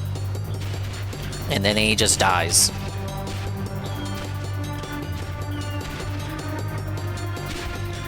Yeah, he forgot his Crocodog. I answered my own question. I was like, okay, but if Kid Jak has the Crocodog, why is the Crocodog not in the first game? And I figured it out.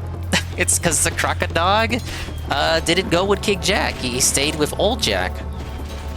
Hey, look, the testers all have nicknames. Clown Suit, Odie, Pretty Boy, The Wanderer, Got a Pulse, Motormouth, Jamadian, Hot Tub, and Roadhead. Wow, we're already at the end of the credits. Well, that was like less than 30 people made this banger of a game. Holy shit. The absolute state of gaming today.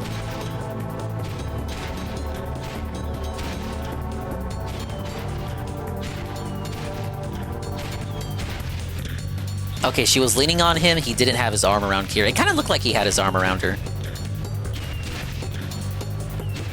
Big up Spear Joe. Did they end a time loop? Because if they didn't, what's the point? Wouldn't the precursors want it to end? The precursor acted like the time loop was felted. Because again, I think Core was trying to escape into the Rift Ring to start the cycle over, but he missed and then he died. And the precursor was like, oh yes, it's over, you guys. So they still send Kid Jak into the past to complete the time loop, but it might be the final cycle if Core wasn't able to go back into the portal again to start it over. I don't know. It's like Daxter said, don't think about it. If you think about it, your head starts hurting, and you don't want your head to hurt. Special thanks. We'd like to thank each individual at Sony Computer Entertainment America for their contributions, support, and dedication to the success of Jak 2, with special recognition to the executive management team, including Kazurai, Andrew House, Jack Tretton, all those names you recognize, Shuhei Yoshida.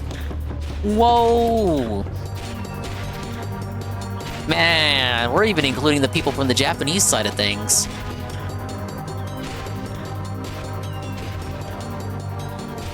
None of these people worked on the game, but we're fucking big upping the sales marketing team. We gotta big ups them to make the credits longer, because not that many people worked on the game. I'm guessing these people worked on the Japanese localization. Ridge Racer!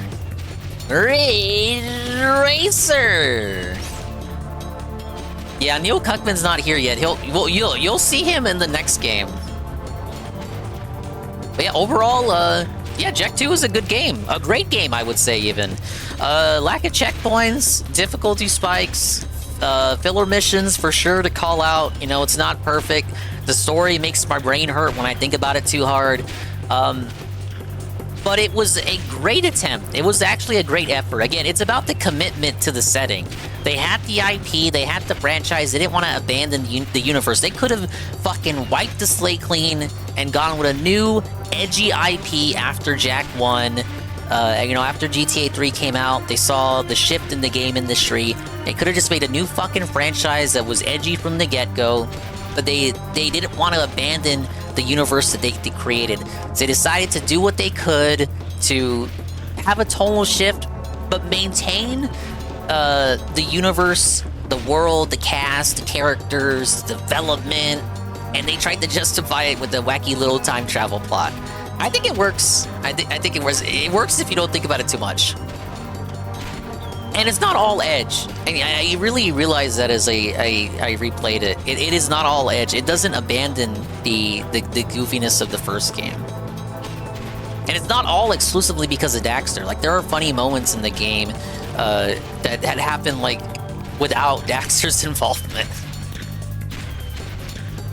Yeah, they stuck to their vision and struck out. I think it's a pretty good game.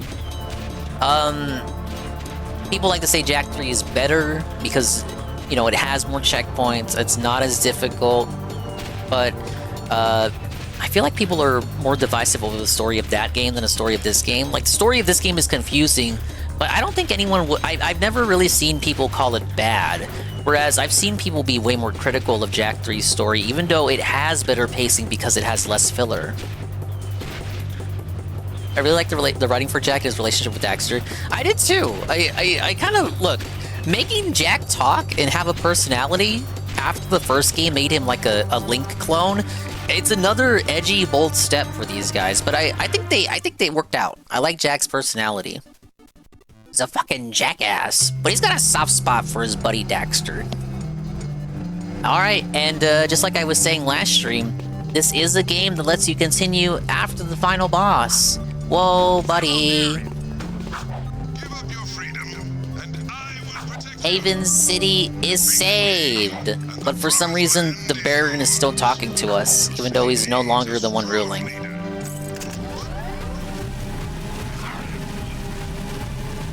Alright, looks like the Oracle wants to talk to us, though.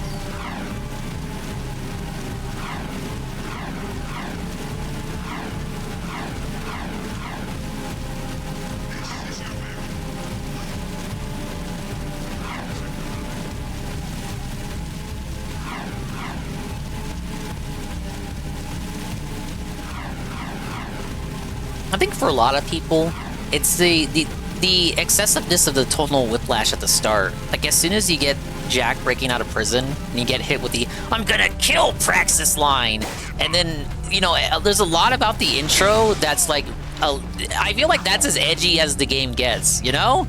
But as the game proceeds to unfold and unravel, you realize that the charm of 1 never really left. It's still there in spades. Maybe people just get filtered by the beginning, and they don't proceed further in the game because of the difficulty and a lack of checkpoints, so they don't actually finish the game. And again, it's ironic because that final boss was less difficult than the Baron boss fights.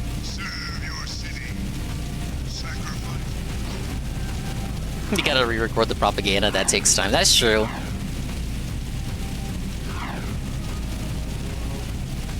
I do like how, you know, the invasion stopped.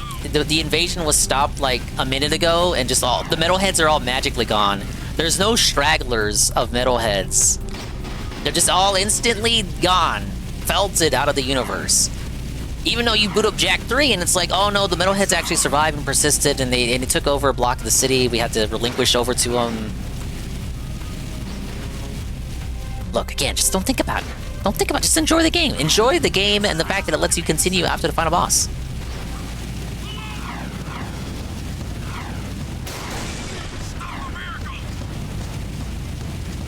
You saved everyone, but you're still considered a renegade. So these Crimson Guard forces, who apparently didn't hear the memo that you know, we've transitioned to the new Crimson Guard, didn't hear the memo, so they're still coming after you.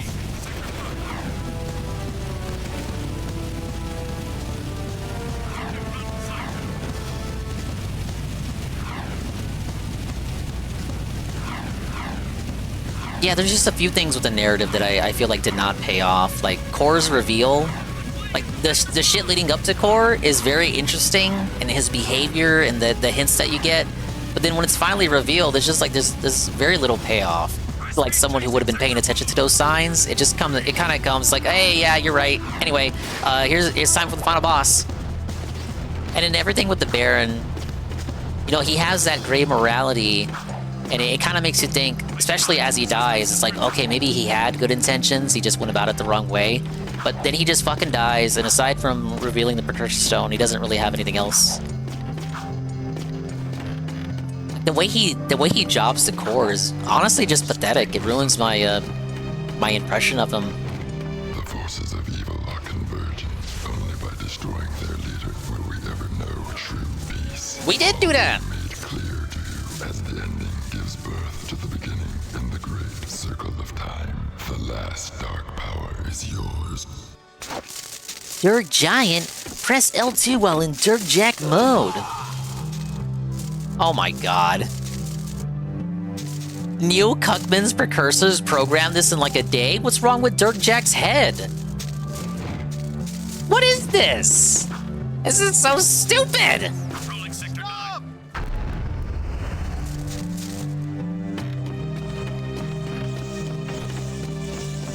This never becomes relevant as a power. The game's over! Of course it's not relevant!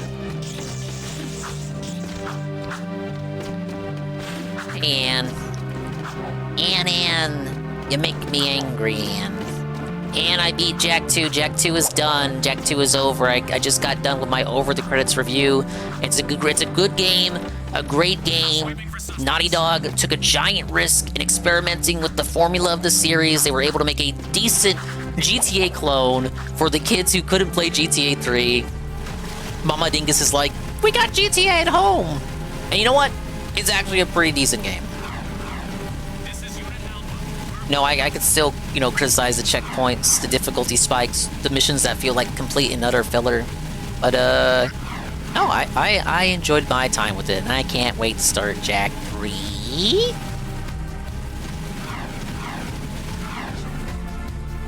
You know, people say it's like GTA. I don't like to think of it that way, but I get it. I mean, it's absolutely their inspiration. The devs admitted as such. It was around that time, that post-GTA 3 time. I'm sorry, but it is. Find this place before time runs out. Where is that?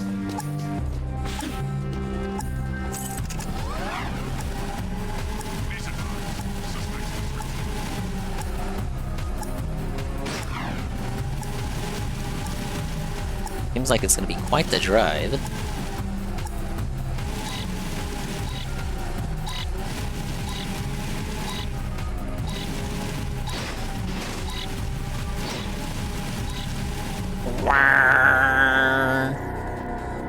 The open world was ironically the worst part of the game. It was Jak 1's strength, but here it's just kind of meh.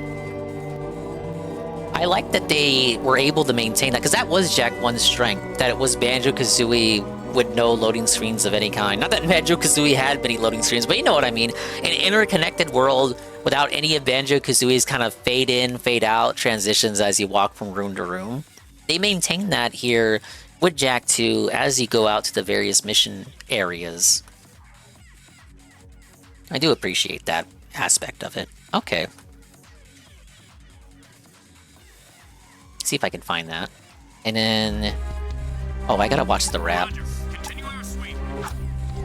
They're sweeping! I was talking to Shroom earlier, and he said something that I'm gonna commit to memory. I made a joke that, like, Shroom was sweeping for DSP, and Shroom responded by saying that he was sweeping for the truth. So whenever I get called out for sweeping in the future, from now on, I'm gonna say, yeah, I'm sweeping for the truth.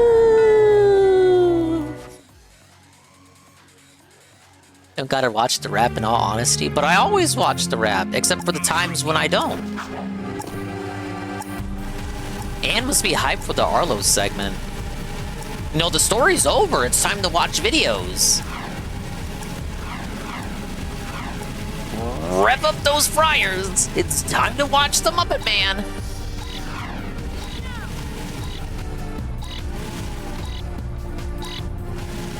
It's in front of that green banner, isn't it? It's like right here.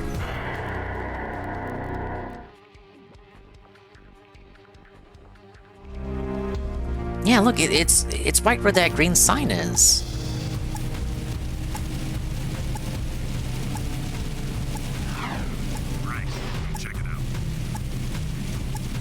Oh, no goals today for the guy?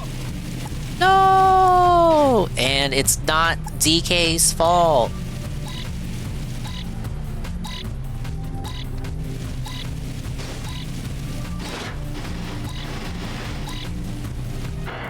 how fast do I have to fucking be, man? Does Arlo have a Jack 2 video? No, he doesn't. If he did, I would have been on it on fight. Alright, you know, we could start by watching the rap. Let me load it up.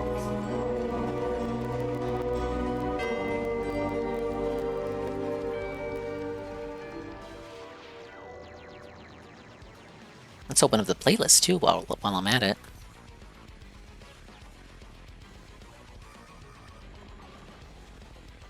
Yeah, ask Arlo if he's played Jack 2. No, I've not played the Jack 2 thing. Oh, the rap doesn't even exist yet.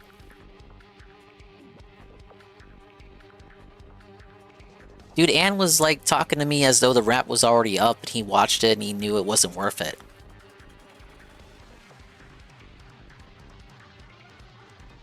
Hi, UNF. We just finished Jack 2. I gave my opinion on the story. You know, I reviewed the game, over the credits review. Great game. Is it really better than Jack 1? But this is the thing, guys. Is Jack 2 better than Jack 1? Like, where do we rank Jack 1? Would we even say Jack 1 is a better game than Banjo-Kazooie or Super Mario 64 or Spyro? I struggle to think if this is actually something I would agree with. Because I like the concepts of Jack 1, but I feel like for as whimsical as it is, it's a whimsical, wonderful little game. But it's a little undercooked as far as like characters and settings go. It's almost a bit generic, but it plays up to the game's strengths in a way. You don't think so? No, Jack 1 was trying to find itself. Yeah, that's what it was. It's almost as though it wasn't sure what it wanted to be, and by the time of Jack 2, they knew what they wanted to be, but only because of the shift in trends of the game industry. Jack 1 was trying to emulate what came before it, and it's not like it floundered or struggled to find its footing, but it was very much following in the footsteps of its, ironically, following in the footsteps of its precursors. Jack 1's my least favorite besides Lost Frontier. They just knew they wanted another fun platformer. And yeah, and that's what they got out of it. But it almost feels like, for as truly good as that game was, they didn't really explore the extent that they wanted to explore. Because a lot of Jack 1 feels underdeveloped.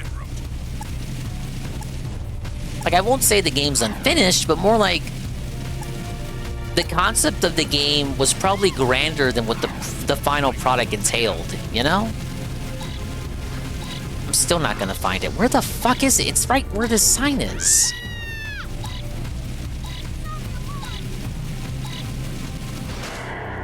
Oh my lord.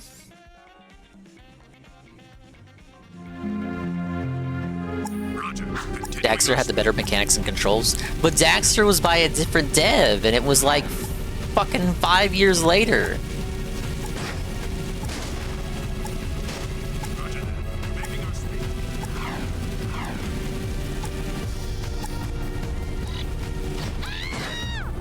No, I thought it would have been in that little alley. Where is it? Where's my egg?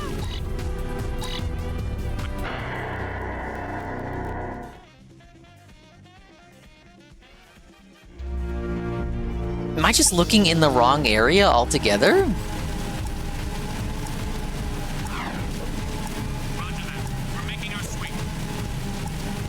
He's sweeping!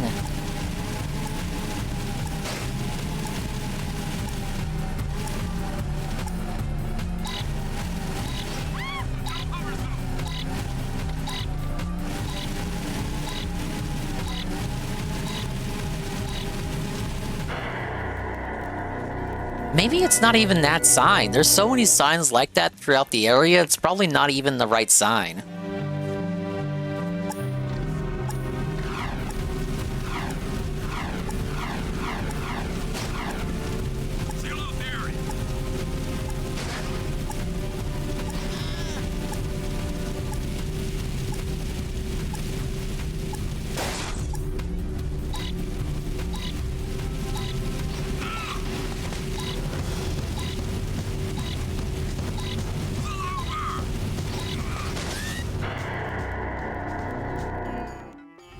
let me quickly drive around.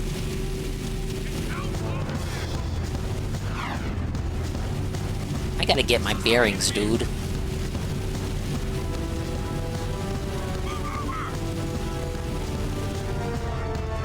Yeah, it's not this far out. Biggest issue with Jak 3 is driving the desert. It's so easy to flip your car on the slightest piece of sand. Isn't there... There's that vehicle that the whole purpose of the vehicle is flipping, right? I forget the name of it. Isn't it actually called the Grasshopper?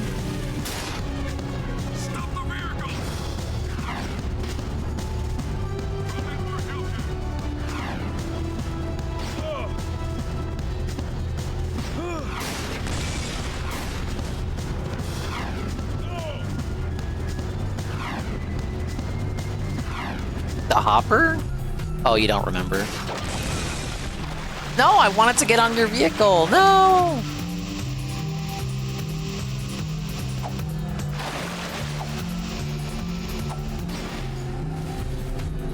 Oh, it might be this sign. Maybe?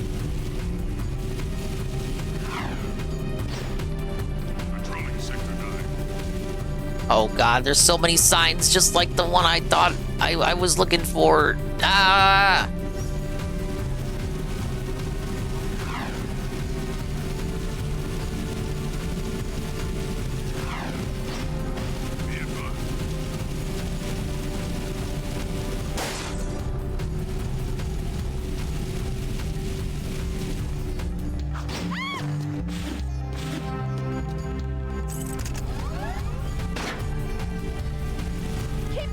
Yeah, that was my second thing, the skyline.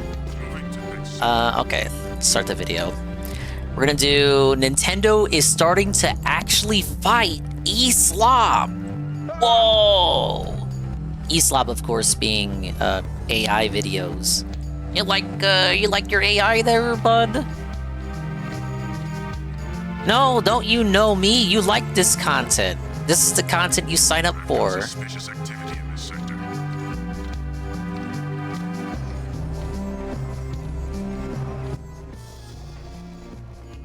Right, I'll place it like that so the chat doesn't get covered up. Nature continues to heal. Sometime back, Nintendo enacted some new policies trying to help with the, quote, eSlop problem.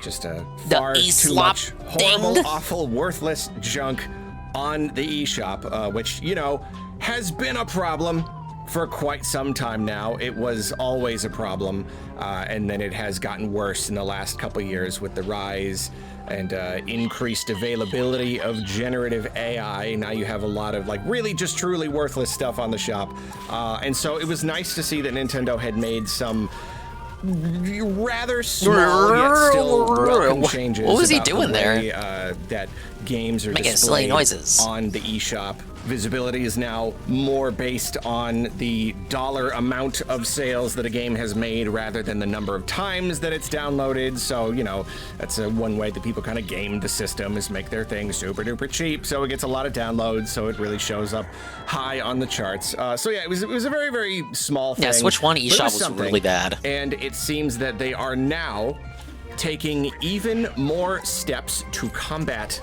this problem. IGN did a whole report. They talked to a bunch of third-party developers, and I'll put a link to the article in the description of this video.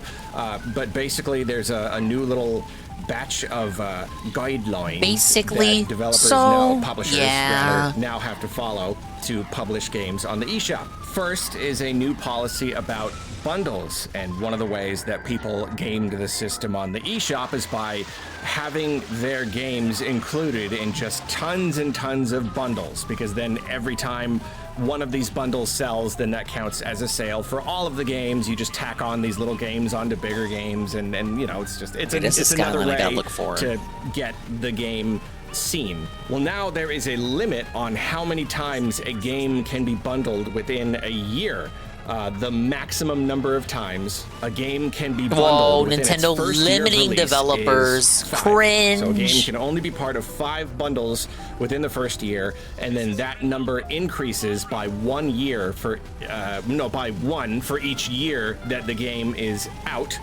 up to a maximum of 8, which a little weird. I don't know. It feels slightly arbitrary, but at least it's kind of something. There was one anonymous developer who said that this doesn't really help that much because you can have a game in a bundle for up to a month, and so even in the first year, that means that a game can be in a bundle, in bundles, for like still almost half a year, and then of course moving forward you can increase that. So like it helps maybe a little bit, maybe not too much. I don't know. But then the second new guideline talks about sensitive content, and that's not to say that Nintendo is going to stop allowing, you know, certain kinds of adult content on the platform. It's more just about like taking it too far. You know, I'm not going to read the list of what sensitive content includes, but you know, you can guess. It's a little bit too much of various things. And when is Nintendo gonna combat Visa, MasterCard? That you would expect to be limited on a platform. So that's, I mean, that right there, I feel like it'd be weird if they weren't already enacting this guideline here. I feel like they're all, I mean, it's not like they were guideline thing, literally anything on the platform, right? I mean, it kind of feels that way. It kind of feels like they're allowing just about anything, but there has to be like a too far that gets a game flagged and removed. I don't know. Moving on though, the third guideline is about inaccurate descriptions. It says, it is prohibited to provide inaccurate descriptions of the contents of a product. It is prohibited to provide description of the content of a product as under development if it is not expected to be implemented in the product. So you just have to tell the truth. You know, that's one of the problems. Tell the truth. These eSlop titles is they're often just you hear that, Muda? You know, like the description will say one thing, and especially the screenshots will say one thing because it's just a bunch of AI art that has nothing to do with the game, and then the game itself is just like barely even a game. It's nothing. It's just like an asset flip, you know, just like pre-built Unity. Whatever, it's worthless garbage. So it seems that they may be cracking down on that a little bit. You got to be accurate about, and you can't just say, you know, oh, we're working on this feature, you know, this element of the game. Yeah, you know, it'll come later. Like you can't do that anymore.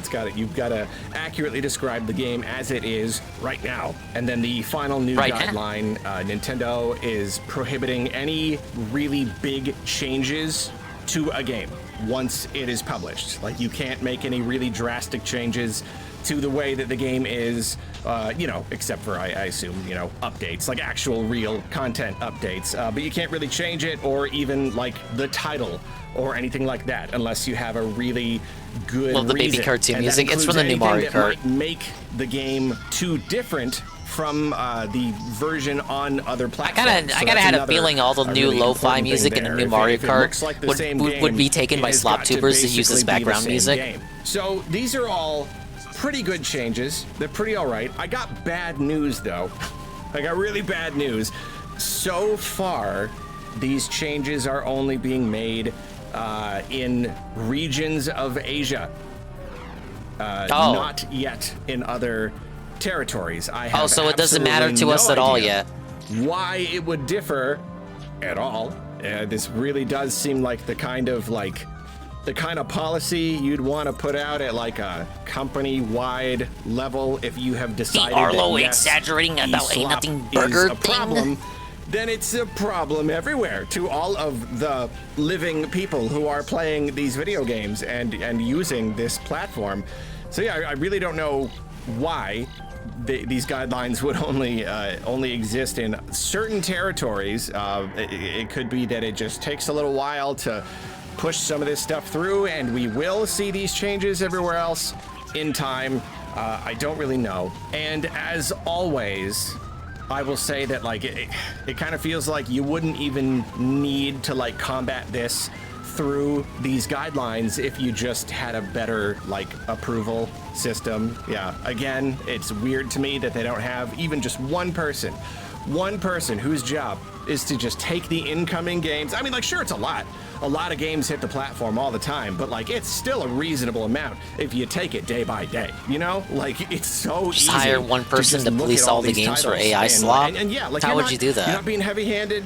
You're not censoring. You're not being like, oh, I don't like this game. You are kind of censoring, though. You're saying what games can and can't be published. It's always. Sure, you're going against like exclusively AI slop, but who determines what is and isn't AI? Looking at the title and the It's like people who call out things for being AI on Twitter, but it's not even AI. The kind of game that's just purely worthless, purely a trick. And if you do need to download it and boot it up, I'm sure all these games are like 17 megabytes because they're all just a bunch of AI JPEGs of anime girls. So like, I feel like it would be so easy. But again, apparently Nintendo doesn't want to do that. They don't want to like manually go through all of these games as they come in. I still don't get it. I still don't understand why they're not just a little tiny bit more, you know, purposeful, active in the process of games coming in and getting approved.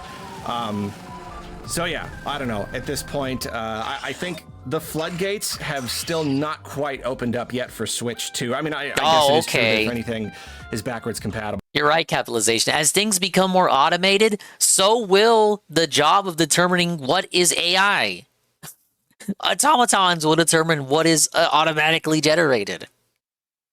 Again, I don't know. I still don't know quite where we are on that. I guess I need to do more research, but like, is every game just automatically, does it automatically just work on Switch 2 as long as there isn't like a problem with it and somebody like goes and disables it in the eShop or something?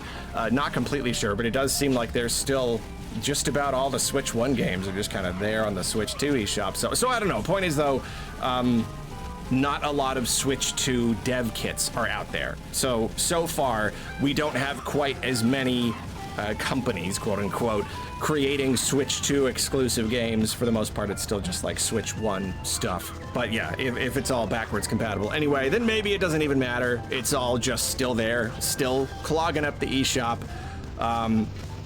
But then, you know, the other good news there is that the Switch 2 eShop is a lot better. It you know, they've made some slight changes to the Switch 1 version, and then the Switch 2 one is a little bit better than that, a little bit better at recommending games and whatnot. Welcome to the Arlo segment, Jesse. I need to finally do that. And says, I'm so glad Arlo has once again yapped for 10 minutes till us that he has no clue how any of this will work. He has no idea about this sting with the main story in the first 60 seconds. Wow. Thank you, Blue Fuzzy Puppet. Very cool.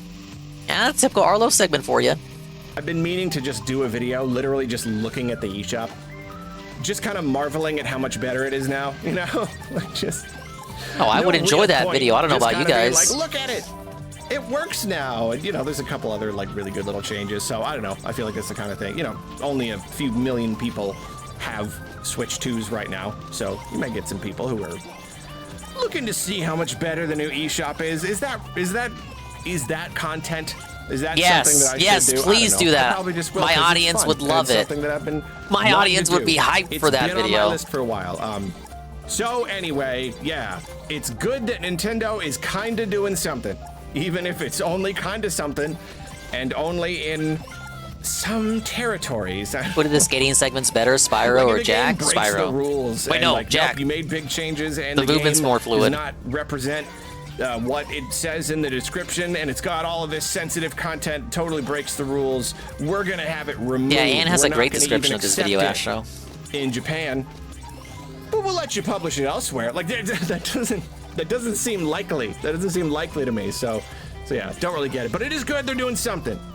They're doing something. We went a lot of years without them doing something. Without them doing much of anything. I'd say, I don't know, basically all of the Switch generation went by without them really doing anything, and it was only like now, only just now, like right before the Switch 2 launched was when they finally started making these changes. It's like they lost the password for like the edit, like the file to edit of like how the eShop works, and now they had to like, okay, well, we finally got to do a whole new thing, a whole new eShop. We can finally open this back up again and start speak for the segment of the audience that hates Arlo. Is there anyone in the audience who doesn't hate Arlo? Are there any Arlo defenders in the audience that aren't me? All right, that's the first video of the evening. Juzzy's an Arlo enjoyer. Juzzy, you must step forward and clear Arlo's name. Let's see. I have a theory about Kirby Air Riders.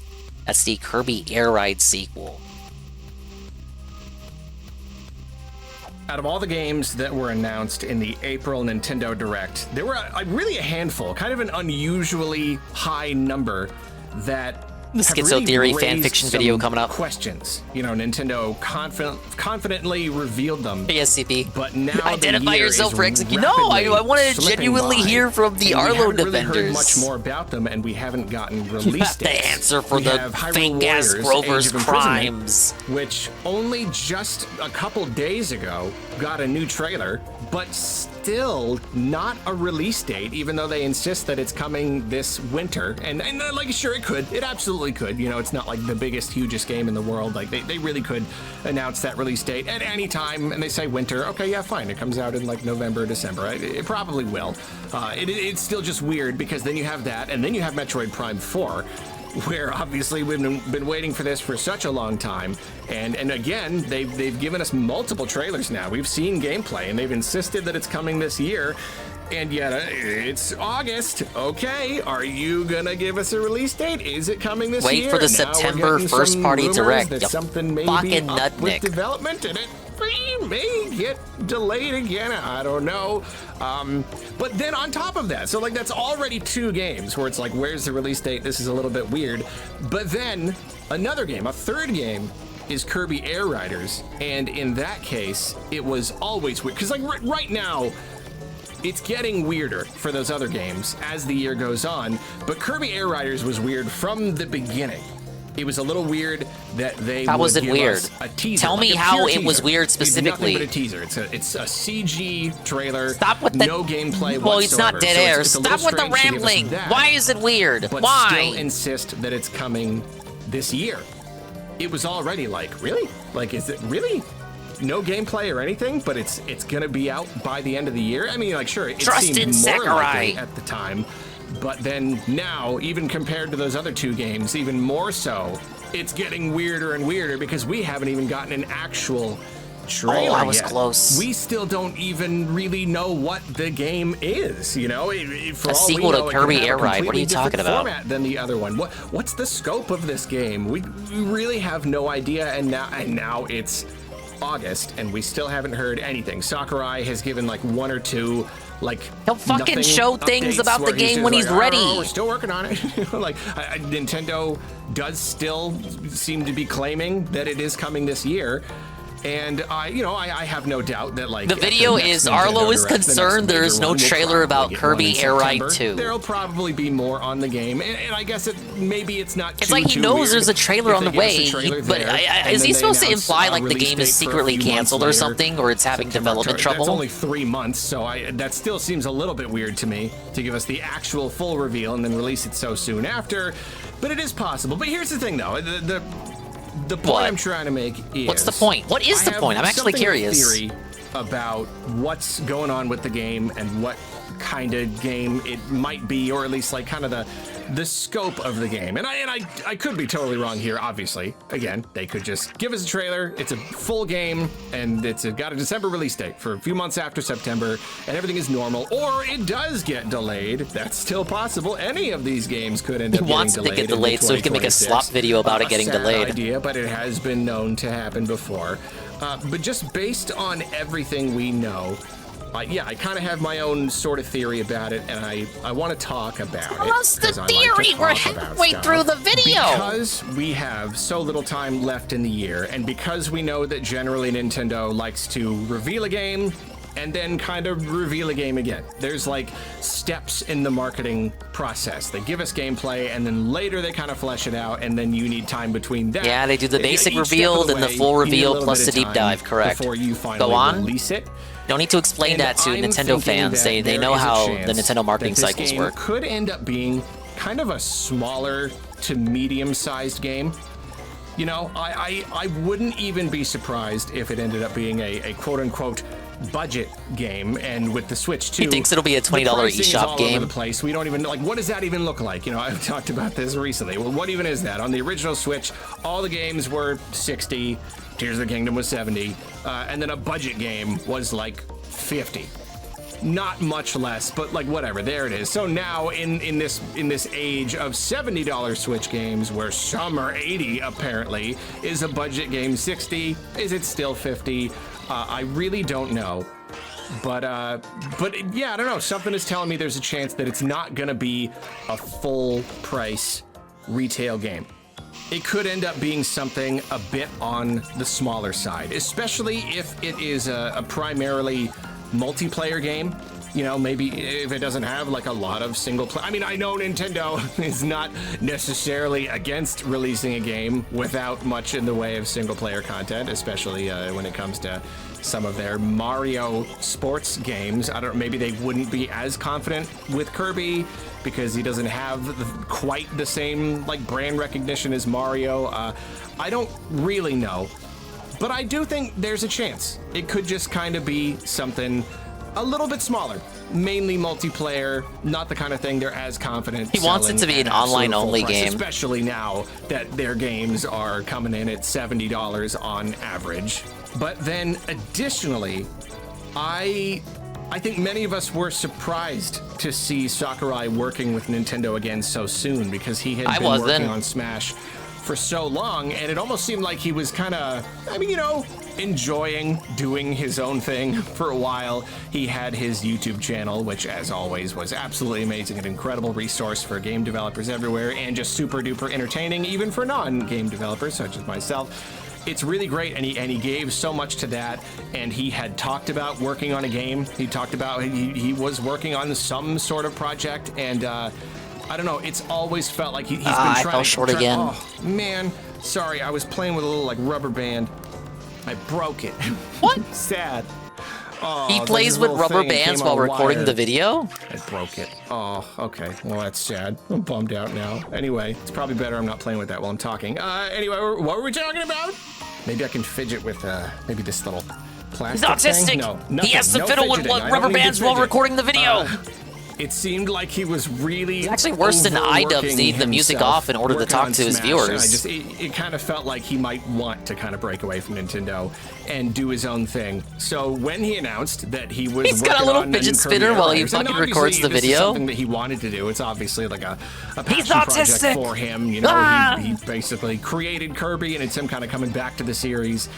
But it was still very. This explains why sometimes there's like surprising. awkward pauses between all his words. He's getting on in age. You know, It's recently because he's he mentioned fiddling how around with toys. He's just about catching up to the age that Iwata was, and he's kind of like thinking about that, pondering that idea. So all that to say, I would not be surprised if he wanted to work on a smaller project for Nintendo, something that doesn't take 5+ years of development, the kind of thing that he has to just dedicate himself to, like 80 hours a week, and overwork the heck out of himself, and it's so many years of his life dedicated to. I would imagine that this was something that was just a little bit more fun and a little bit easier on him. So I could see this game just being kind of smaller, just not being that kind of enormous multi-year project. And if that were the case, then it would be understandable that they would be able to give us a teaser and confidently say that the game was coming this year, and even as the year gets along in the tooth, to still insist that it is coming this year, because maybe if it's a smaller game, it doesn't have to have as much fanfare, as much of like a marketing kind of lead up to the release. It's something that they're a lot more comfortable, just like, yeah, we get a new trailer with a release date in September, and then it comes out in October, November, whatever, just sometime in the next few months, maybe. And here's something that is absolutely, definitely just pure shot in the dark speculation, just for funsies. I could see it being a shadow drop. I am always skeptical of the idea of the shadow drop, just because, like, I don't know, it gets tossed around, that idea, so much. This idea, especially if we've been like waiting for a game for a while. What if they shadow drop it? And generally, Nintendo Does not do that. It doesn't really happen very much in the game industry at all. It does happen, obviously, like Oblivion Remaster. That was a big notable case. That's because it got leaked to hell and back. Finally kind of dipped their toe in that water a teensy bit with the Metroid Prime Remaster.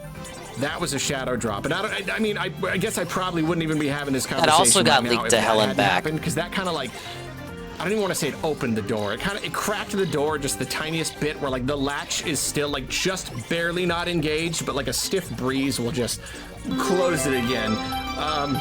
But it did I am warm not me getting up that to gold the idea score. a little Thank you for bit the puppy. more of Nintendo loosening up a bit and maybe experimenting with that kind of thing a little more. Thank you for the Sakurai banana. himself has a pretty what I drink today. social media presence, especially just because of his place in the Smash community, and he really knows how to play into it. Obviously, he's really... Here's my stupid ass dingus theory. Kirby Air Riders is not it is a game, but it's actually a side mode in the new Smash Brothers. When this re-reveal happens, it's gonna be, the Smash Brothers reveal, but then it's also revealed that Kirby Air Riders is just a mode within the new Smash. That's my dingus theory. Because that Kirby trailer, it was framed as though it was framed in the same style as a Smash trailer. Good at all of these teasers. He understands. I could be wrong. I probably am wrong. I just think that would be funny. Just see what the reaction from everybody, what it would be. Doing a new game that's like, it's an old favorite. People have been begging him to return to just for decades now, and it's not Smash, but a lot of the same people love this kind of thing, and they love him. I could just see a situation where they shadow drop it. They give us a new trailer in the September Direct, and they just say, and it's out now.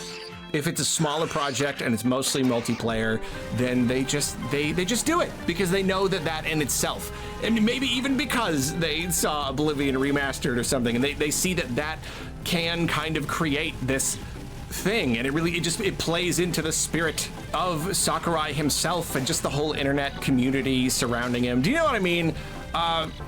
So yeah, there's no real reason to believe it. So why do you? I guess I just think it would be fun. I could see it happening. If it weren't for Metroid Prime Remastered, I'd say definitely not. But it just makes a little bit of sense now. If it happened, I would not be shocked. I wouldn't be, because Metroid Prime Remastered shocked me. That really did. But it did kind of break the ice on that. It cracked the ice a little bit. I wouldn't be super surprised, and it would line up with all this timing. It would explain why so much of the year's gone by, and we still don't even know what kind of game it is at all. We haven't seen even a second of gameplay. No info at all. It'll be a sequel to Kirby Air Ride 1. CG trailer of Kirby riding on his star thing and his friends coming along. It will be Kirby and his friends riding. Maybe there were other little details in the trailer that kind of gave hints of various new things. It's definitely possible, but for the most part, Let me at him. Much of nothing. You just want to squeeze his fuzzy little neck. Completely wrong. And in September, they'll give us a new trailer, and it will be a bigger, full-priced retail game, and it'll release in December or next year. That's still very much a possibility. Probably coming out Maybe in December, spring or early. But I also feel like the Zelda Hyrule Warriors could come out in December as well. Who really knows? But those are my thoughts. That's kind of my theory. I feel like I took away nothing from that video. Might happen. Sakurai gets to make a quicker game with a much smaller, shorter turnaround. He gets to have some fun, please the fans, and then dip out again. And I know there's like this, I have no idea if there's any truth to it at all, or if it's just something that people started saying. There's this idea that maybe he's working on the next Smash after this, and this was like Nintendo being like, hey, we'll let you make a game, maybe even a small to medium game, whatever you want, if you work on the next Smash after that. Maybe that was it. And that was like, okay, sure. If you let me do a new Kirby Air Riders, I'll do the next Smash. I love that idea. I really like the idea of him kind of bartering with them in that way, negotiating. Yeah, I know. I don't think that's how it went. I don't actually want him to make that. I know this is becoming a bigger conversation. I don't want him to be like the guy making the next Smash. I want him to just be like a consultant, be a producer, but like work 20 hours a week on it, you know?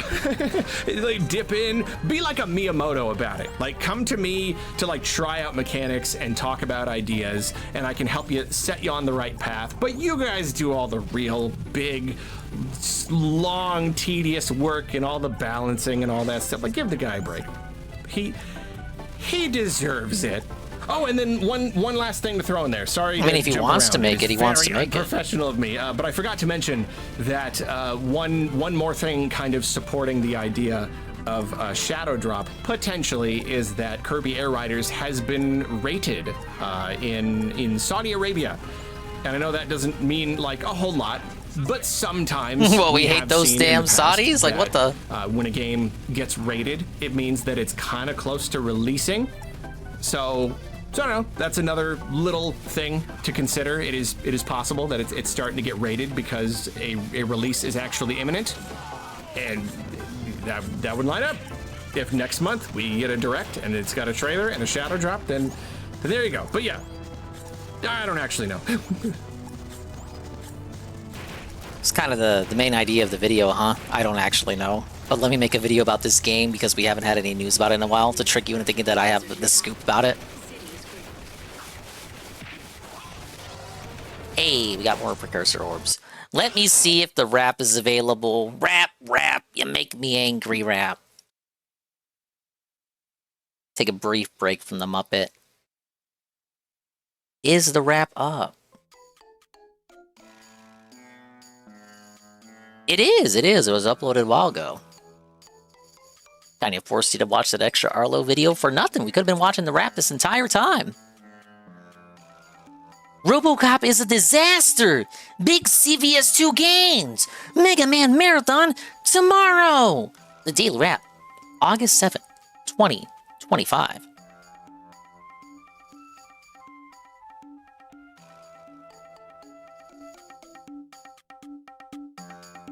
Alright, well, I will put this on in a moment. Let me get a refill real quick so I can prepare myself for the chicanery to follow. I'll leave you to, this Mario song in the meantime.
Alright, I got my lemonade. I'm ready for, whatever this rap is gonna be. Chad's finally quiet, I can hear my thoughts again. That's true. You can hear your thoughts again. They're about to be ruined by Phil, though.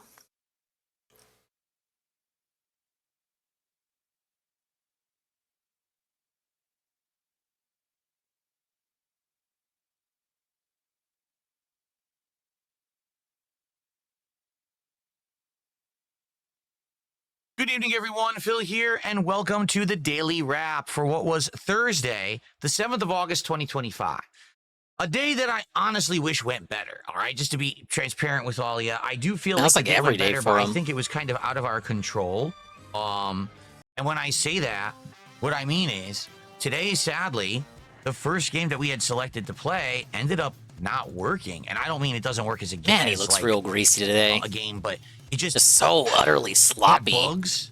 It was boring. It kind of was very disappointing compared to the experience that I had the first time around when I played this game a year and a half ago. Of course, I'm talking about RoboCop, the Rogue City Unfinished Business expansion, which we started playing today. Let's go through piece by piece so you know exactly what's going on. So on the first stream, we had the Level 1 podcast. And on that podcast, we talked about how Xbox/Microsoft is once again canceling more freaking games, if you can believe it. They are. Even more games have been canceled. More studios seem to be on the verge of closing. It seems like they have completely lost their way. It's another sad more freak about how Xbox/Microsoft is once again canceling more freaking games, if you can believe it. They are. Even more games have been canceled. More studios seem to be on the verge of closing. It seems like they have completely lost their way. It's another sad story that we covered. But we also talked about other various topics and the like. It was a good show in the last podcast of the week, so give it a look if you missed it earlier today. Now, after that, we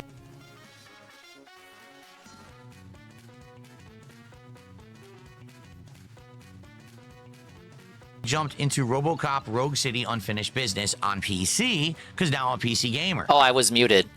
Sorry. I just made the observation that Xbox sounds like what you would say if you were a fan of Xbox. You would call your bros Xboxes. In podcast of the week, so give it a look if you missed it earlier today. Now, after that, we jumped into RoboCop Rogue City Unfinished Business on PC, because now I'm a PC how'd that gamer. go? I don't even have the Xbox Series X in this office anymore. We have it set up downstairs. My wife uses it to play games My sometimes. wife? What happened to her So Series I buy S? this game, I install it, I boot Just it up. gave the X to Cat, huh? Everything maxes settings, because it says by default you should be playing on max settings. Initially, we start to realize Maybe that seems was like a problem, every though. time that we're walking into a new area, the game stutters. Huh? You know why? Because it's loading the new area. And as it loads the new area, it doesn't do it seamlessly. Siege So that's a problem. mode. Then we start to notice He that doesn't as I want try you to look think it's down his the sites fault. with certain He guns, updated his drivers, it damn doesn't it. work. Like you do it, nothing happens. I'm pressing the trigger, nothing happens. And it's not my controller, it's the game. Then we continue to play, and I get to a console where you need to interact with it. And when I interact with it, the game crashes and skips a story-based cutscene. Maybe he interacted with the console by hitting the power button. That's why it didn't work. Ba-bum-bow! When we reboot the game, Remember that old comic? we're past the cutscene What? and have no Press idea any what happened in button. the story. I hit the power button and it fucking Then turned later off. on, to make matters worse, we're at the end of the stream, I'd say about a half an hour before the end of the stream. So it's like maybe 3:30 p.m. Pacific time. Another console. I was like, uh-oh. This Fat time, Cat wants the X RoboCop has series. to interact with the console, but there's no cutscene after. I guess so what he ends up can't happening deny is her. The game crashes, comes back, and you have to replay 5 minutes of gameplay. Oh, fuck Let me try this. it again. 5 Did all the minutes of gameplay? Got up to the console, go to Ooh. interact with it. I don't want to do that. Crashes again.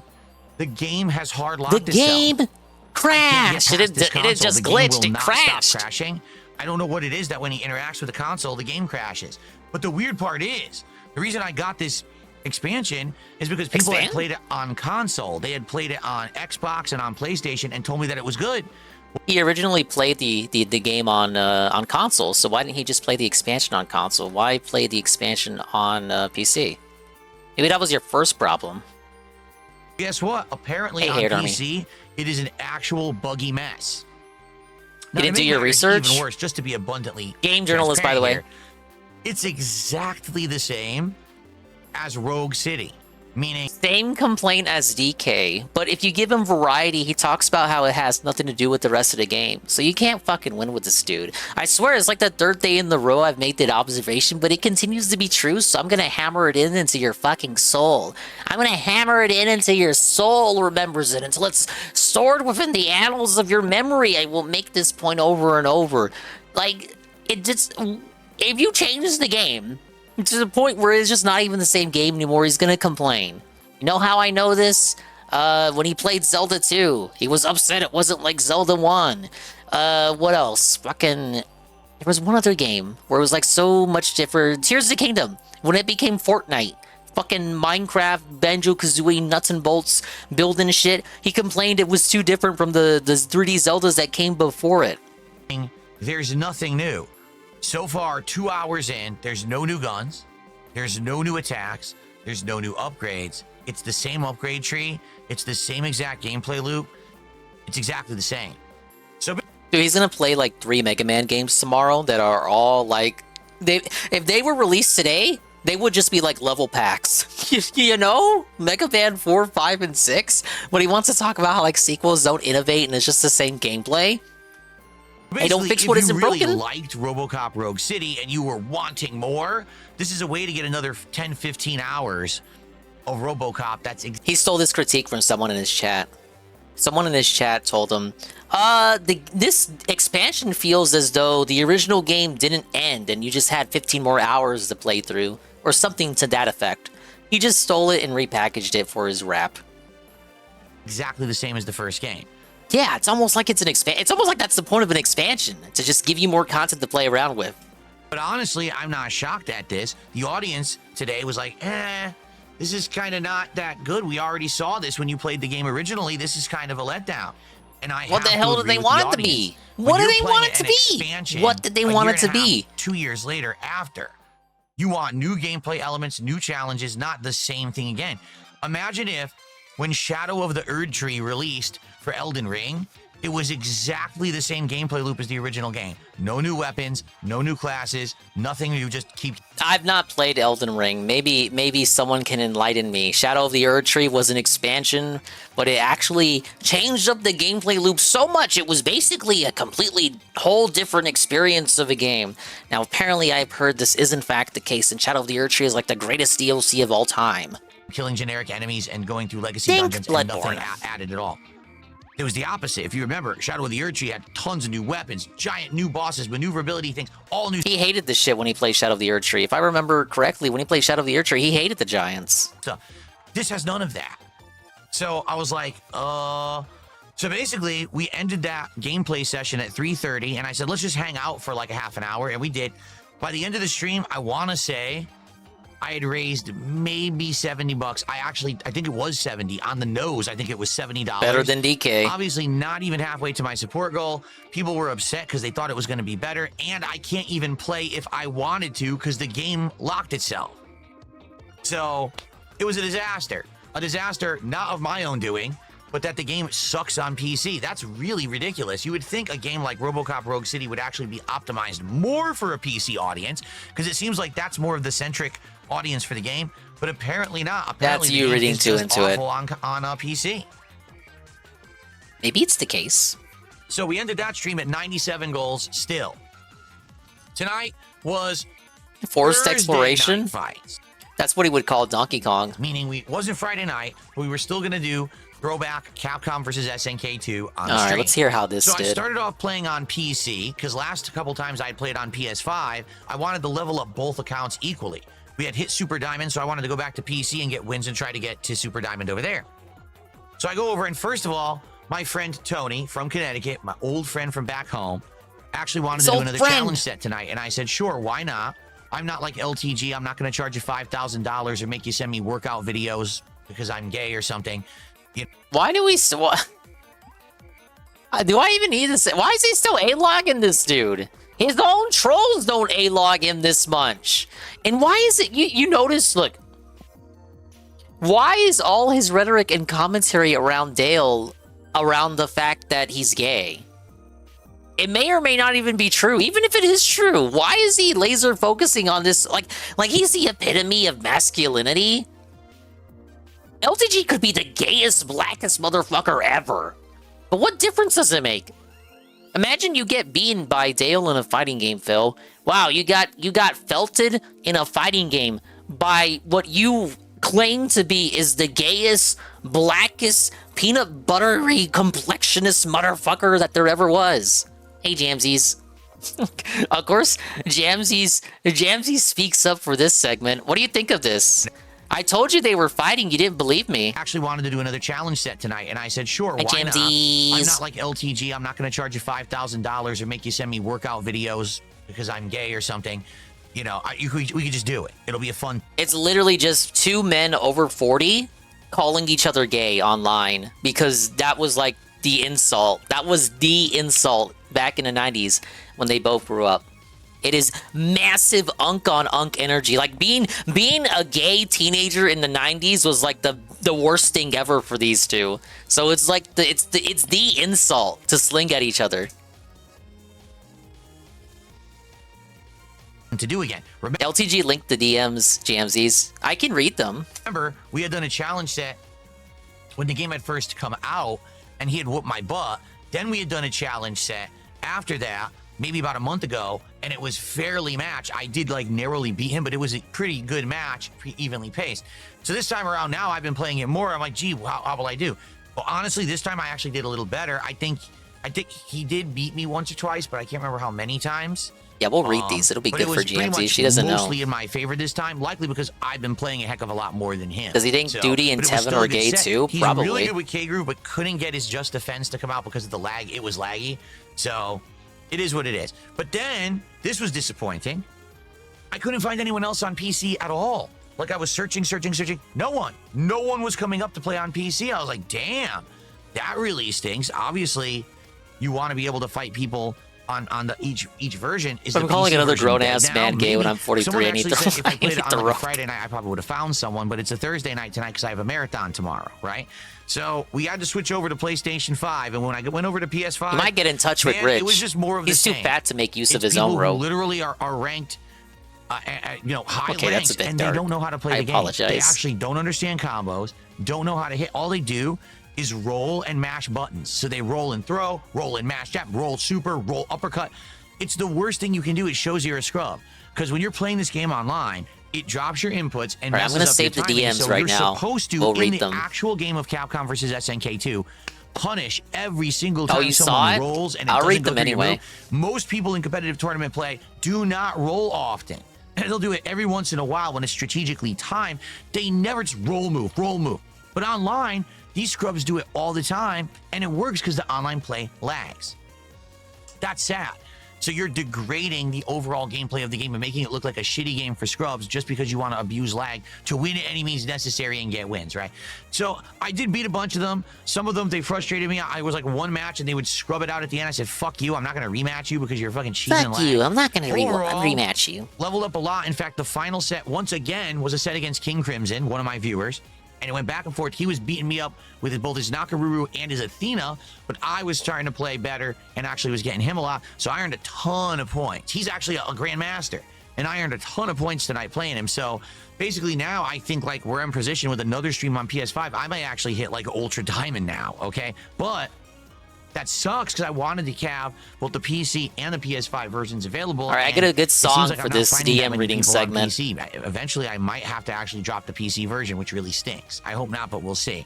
Now, the other thing, Another I game was for not Siri to add to expecting the tonight rage to quit hit a list. score goal. I wasn't. Whenever I play fighting games and it's not Friday night, I usually don't hit a goal. But I have hit goals frequently on Friday nights, so it sucks because what can you do, right? You know. So I raised $100. I'm like, well, I'm not gonna complain about that. That's good for retro. I like how he built it up like he did hit the goal at the last minute and fell for the trolls, but nah, he didn't hit it. Fighting games, you know. But the bummer is, once again, 2 streams. Why did he even play the stupid RoboCop DLC? Because people gaslit him and thinking that they wanted it, just like Tony Hawk. And I didn't hit a goal again. So now we're still going into the marathon tomorrow at 97 out of 100 goals. It sucks. 87 out of 100 goals.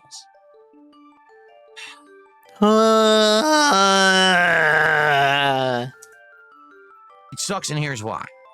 As I told you guys. Allow me to explain why this is terrible, chat.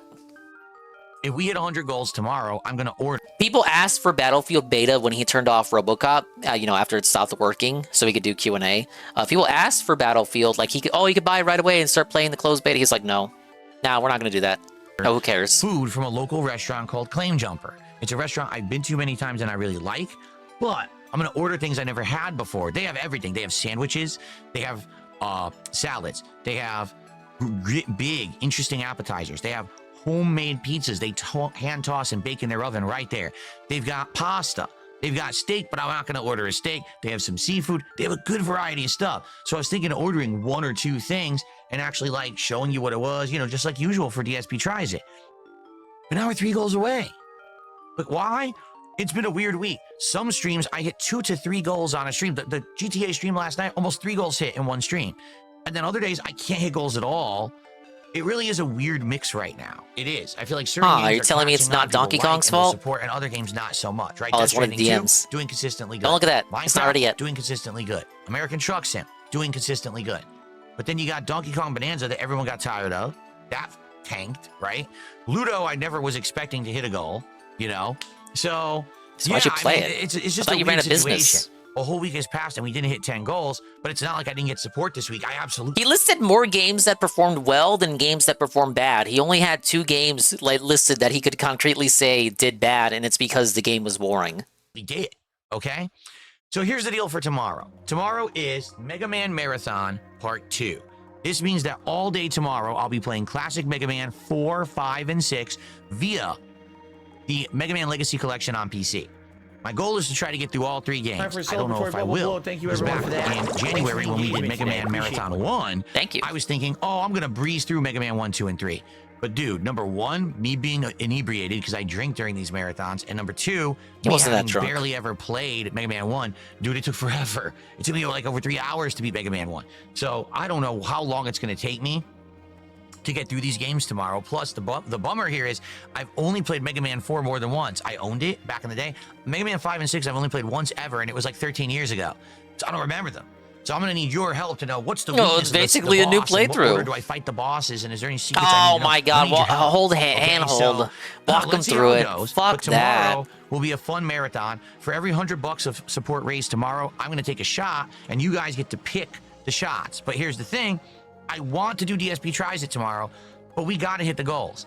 So if we hit $450 Let's of hit the support, I'll order the goal. food. But obviously, I don't want to wait too late. Dinner, I usually eat around 4:30. So we got to Remember do when it the by shots then. were free? Hopefully, between the 11:30 a.m. when I start and 4:30, we'll hit those goals and we'll order the food and we'll have a DSP Tries It. It won't be an issue. Okay. If it is, if we don't hit it, then my wife and I are just going to order from anywhere. I'll go downstairs. I'll ask her, what do you want? And we'll just order from somewhere we like. And likely it'll just be a So you get a feasting food with the king, segment or I anyway. won't even record it. We'll just have a quick meal here together. You won't even and then we'll jump record. right Yeah, back into Mega Man, right. okay. Fuck that. Also, Willingly one final choose not thing. to make. I don't Tomorrow's even believe. marathon is Fuck really that. important. No. Why? Well, I number won't even one, I'll be record honest it, with you. man. Last month, I missed a week of work. I haven't really recovered from that. So this Really? would help. Having a marathon that's well supported would help to make up for the fact He that I hasn't ended up losing the recovered whole from week being last gone month. for a week. But in addition to that, Proof? if this marathon does well, I'm going to do a bonus marathon at the end of August, Mega Man Marathon 3, and that will be the finale when I'm going to try to beat Mega Man 7 and 8 and maybe even dabble into 9. But the thing is, that's only going to happen if you guys show up, engage, and support with Mega Man tomorrow. I hope you will. I would love to do more Mega Man because people are asking me recently, when are you going to play retro games? We actually haven't seen you do it in a while. We like it. This is your opportunity. Come by tomorrow, Friday, August 8th. Hang out with me all day. Engage and support with this marathon. Make it happen. Let's hit goals. Let's do a great stream. And then I will do a bonus marathon. No, but yeah, nobody's asking for Mega Man. It's a thing where he wants to do it, but he needs to trick the audience into thinking that it was their idea, so that if it fails, he can blame them for telling him to do it. But really, it's something that he wanted to do. At the end of the month. If not, well, then we'll either do something else or I just won't do the marathon at the end of the month and we'll have to wait till the end of September for our next marathon. Okay? All right, everyone. So, is it a bummer we didn't hit goals today? A little. Is it a bummer that we didn't get to the point where we can get DSP Tries It guaranteed tomorrow? Yeah, that actually is a bummer because that was the plan all along, was let's get DSP Tries It for the marathon. Hopefully tomorrow people will show up, engage, and support. And I mean everywhere, too. What I've noticed is certain days we'll get a whole bunch of people show up on Kick. Other days, no one supports on Kick at all. YouTube support has been consistent. Super chats, tips, all that. You But can't it's really make been the these Kick people stuff give that's you been money, inconsistent. man. I hope people will show up tomorrow to support this marathon, okay? And I'll be doing it all day long, starting at around 11:30, and going to like 8, 9 p.m. So I'll be here all day long, hanging out with you all for this marathon, all right? All right, everyone. Thank you so much. Have a good night. I will see you in the morning for Mega Man Marathon Part 2. Good night, and see you then. Awful rap, as per usual. I owe you guys some DM reading. I'll take some inspiration from Seru here. He read some of the DMs off stream. Let's see if I get a good beat going.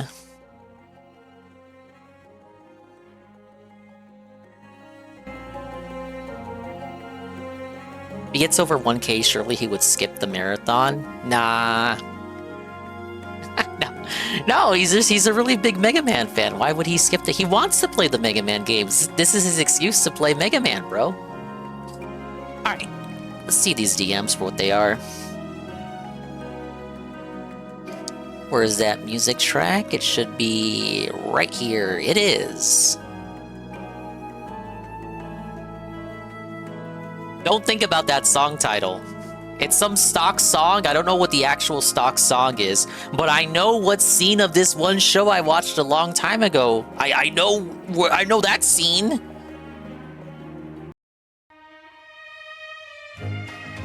He's been begging me for a collab since 2023. 5K or bench 315 and squat 315. You have 1 week to complete the task. Hope you're doing well. I have purposely stayed away from doing any reacting to documentaries or videos about you after our conversation last year, because that was the respectful thing to do after you asked me to. If you ever want to break the internet, let me know. I'd be open to an interview / stream or podcast. Unlike all of these other idiots, we actually have self-respect. And these lolcow fucks have no idea what that means or why it makes us so different. Maybe we should capitalize on that and benefit from it. But I completely respect your avoidance of me because of all the internet drama bullshit too. Just throwing the offer out there and wish you the best. He got no reply. So I know you probably have no interest or whatever. Well, before we do this is May. You went a month without a reply and then hit him with this. So I know you probably have no interest whatsoever. But my viewers are asking me if I would reach out to you and request a set in Street Fighter 6. I've heard you are pretty much focused on mastering JP, while I have been all over the place, making variety content for my viewers. I'd be open to it, but I know you turned down any kind of matches with me years ago, and I doubt anything has changed. If so, I'm here and willing, but no big deal. If you're not interested, Phil is totally interested in collab of the century right here. He's absolutely interested. He's trying to play it off like he's the main negotiator here. He's the one with all the cards. But really, it's Dale in this situation. Dale is the one with the cards, sir. Stop clout chasing, bro. If you want to play me in anything, it's gonna cost you 5K. Don't you mean 5 bands? This is sad AF. Stop mentioning me and upgrade your streams. Enter Godspeed, no period. July 24th, 2023, a month after Phil's previous correspondence.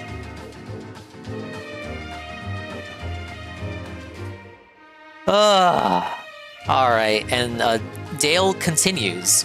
I'm gonna let you know one thing. Don't you ever in your life talk money to me. You cannot compete with me in any category in life. I promise you, I shit on you in any category you can possibly think of. This desperate attempt to create some beef to clip farm my name is as pathetic as your whole entire internet presence and demeanor. I shit on you in revenue across the board, and I have been for years. I do not need your bum ass. You need me. That is true, though. That's true. Now stay in that miserable slumber, NPC. You are literally a bum to me. Enter. Now share this on your poverty-ass stream. Weirdo misspelled. Period. Yeah, it feels like Dale's using voice-to-text. But he misspelled weirdo. The voice-to-text wouldn't do that, would it? Phil responds, again, behaving as though he's the one with the cards. That, like, the way he responds is as though, like, Dale is begging him for the collab. Anyway, Wednesday, September 25th. Good move, not responding. I'll leave you alone for now. But seriously, man to man, improve your setup. It's embarrassing. It looks like poverty level shit. It's why everyone says you're poor. I didn't even know they said that. I don't care about how much money you make at all. But you have dollar store shit behind you, and your lighting and webcam suck. Get a better setup. and then tell everyone to fuck off, and you're good. I legit wish you good luck and the best for the future. I just wish, he's trying to do like a Vince McMahon right here. I just wish you were smart enough to take the free money we could both make together. No period. This is so, you know, Phil wants to call other people gay. This is actually the gayest thing Phil has ever typed out. Keep in mind, like, this is what Dale wrote. Like, Dale called him a broke bum, and Phil's response is to just, like, Uno reverse called him the real... Matter of fact, maybe it's you who's broken, poor motherfucker. That's basically what it is. Fucking LTG called him a broke bum. Phil had nothing to say, but, like, okay, but, like, you're also poor, and you're the real brokey. That's what it is. Look, Dale called out his fucking bum-ass poverty setup. How does Phil respond? Listen, and I'm just being real honest here. Like, you need to improve your setup. It's looking a bit bum, buddy. It's looking kind of lame. It's looking a little gay. It's looking a little homosexual. Not just anything wrong with that, but like, it's looking pretty bum. You know, people say you stream from Section 8 housing. Like, you gotta improve. Like the cat tree in the background. Like, what kind of dollar store is that from, bud? Yeah, it's not very positive. It's more paused than positive. This guy wants to call Dale gay. It wouldn't even matter if Dale was gay. What difference does it make? Are you homophobic, Phil? It's just so weird. It's very pathetic. Like, Phil couldn't even come up with a good insult. It actually strikes me more like Phil was legit touched and tilted by what Dale said. He had no other rhetoric to respond. So we just, like, fucking Uno reversed it back at him. It's like, after he got sent this message, he pulled up at like an emo restream and looked at like Dale's setup, and then was like, okay, but like, he says I have a bum setup. What's wrong with his setup? There's a bed in the background on the floor, and there's a cat tree, and his webcam sucks, and his lighting makes his peanut butter complexion face look way too bright. I got it. Okay, LTG, Mr. Dale Juan Sparrow, your setup is ass, and allow me to explain.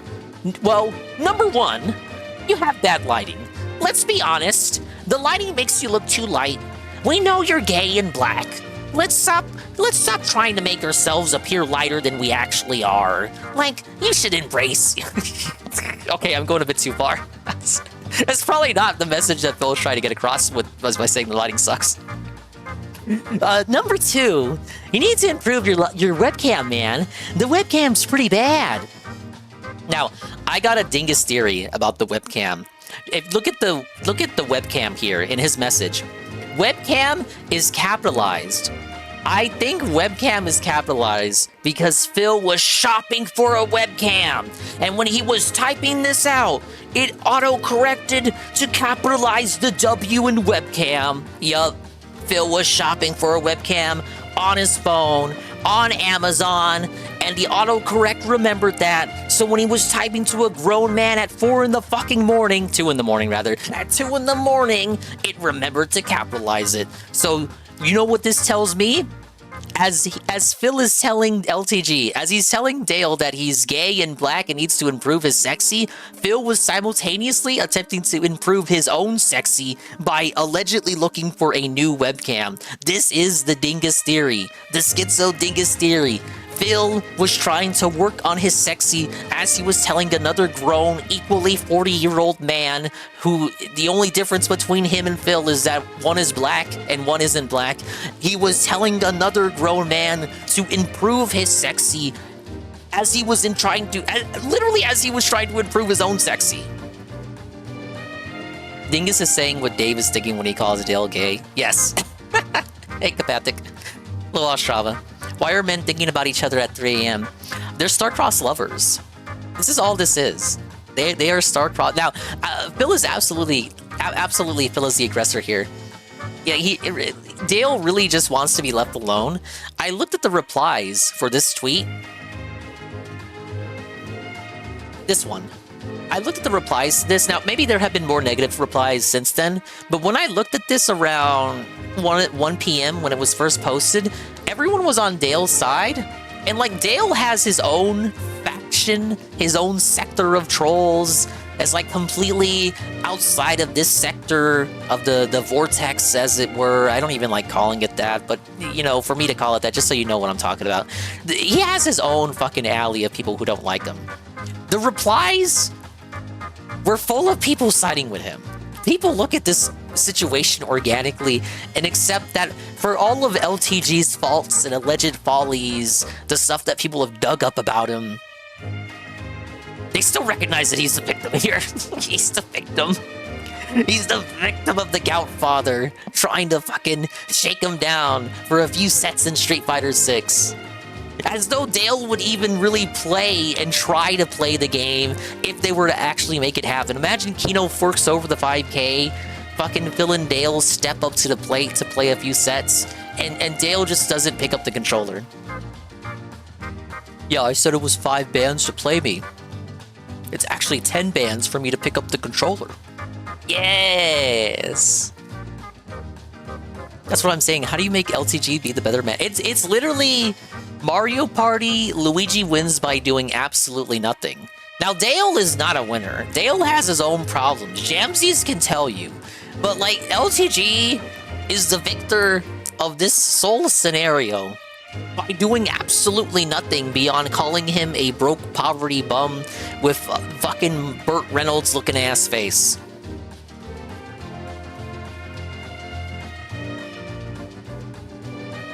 I hesitate to even say lesser of two evils. Because depending on, like, the day, Dale has, like, bigger crash outs than Phil. Like, I feel at peak... Okay, if you took both of them and you put them in the ring at peak anger, like absolute seething, malding rage, I think LTG would be the angrier individual. To the point that Phil at his angriest would be scared of Dale at his angriest. Get in the ring, man. Yeah, that's... yeah, okay. You put it right, Kapathic. He's not the winner, and he's not innocent, but Phil is the antagonist and the aggressor. That's just what I'm saying. Like, I'm looking through the replies. No one seems to be, like, calling Dale out. They're just siding with him and saying, oh, yeah, you fucking showed him. Yeah, fucking Phil's a fucking weirdo. Sure, if I tried looking now, there'd be, like, a few replies going after Dale. But I'm just saying, like, Dale has his own fucking sector of haters who hate him, perhaps righteously so, for his perceived crimes. And even then, these people can acknowledge that Phil's like the bigger retard here.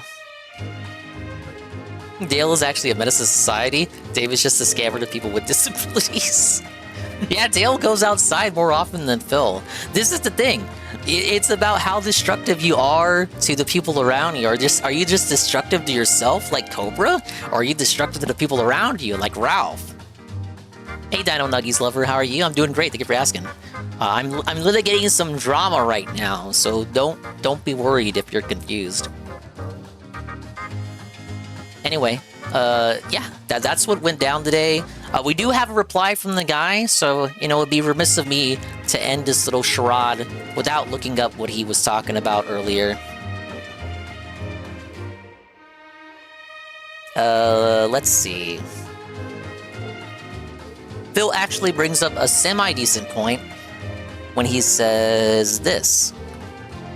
It's not even really a decent... It's like a observation. Alright, let's see if I can get this on screen. Pablo put up DSP's response to Dale. The most recent response. Because there have been many.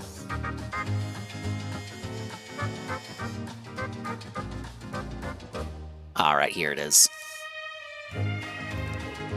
Did LTG just re-leak the same DMs he already leaked to confirm he's been ducking me since 2023? Then ask again for workout vids, confirming he's gay! Yup! So, Phil's semi-decent observation is that this isn't the first time Dale has dumped the DMs. The last time they had a spat, he dumped the DMs. So is it Dale dumping the same DMs again? Not really, because the most recent DM in that chain is new, So it's not like all of that is reposted, but the earliest DMs there from 2023 were in fact reposts. This is Phil's great gotcha on Dale. Oh, you're reposting content on the internet. I'm gonna report you to the police there, bucko. And then it just leads into Phil calling him gay again. It's just, I don't understand why he's so fixated on calling Dale gay. Because his point is that Dale is so fixated on, like, his masculinity, his attractiveness, and he's the black Johnny Bravo. At the same time, why are you calling him gay? Like, I just don't see the connection here. What happened? It's way too much to explain. I apologize if you're not caught up on it. It's worthless. It's worthless. If you don't have the context, it's not worth explaining it. Yeah, it's very much a if you know situation. I'm almost done with it anyway. I just wanted to go over it because a lot did come out today. The people here who need to know already know, and this is for those people. Everyone is just gay for Phil, Keem, PPP, LTG, Craig. Yeah, he did this with Triple P as well. He called Triple P gay. Now, I don't know if that was like Surfer or Gahul in his ear or something. Oh yeah, call him gay, Phil. He's gay. He's gay. Let me tell you about the roommate he had that he may have done some freaky stuff with. Let me show you clips of him hanging out with Worski in a sexual manner when they went to go meet each other for the first time in Canada. Hey, Night Zoomer. Yeah, Gahul, Persip, and Ralph. What a fucking hallucination this year has been for him, man. So much shit has happened in such a short amount of time. The fact that he even went on a stream with Ralph and actively worked and cooperated with Ethan fucking Ralph, that should be like top 3 Phil things for 2025.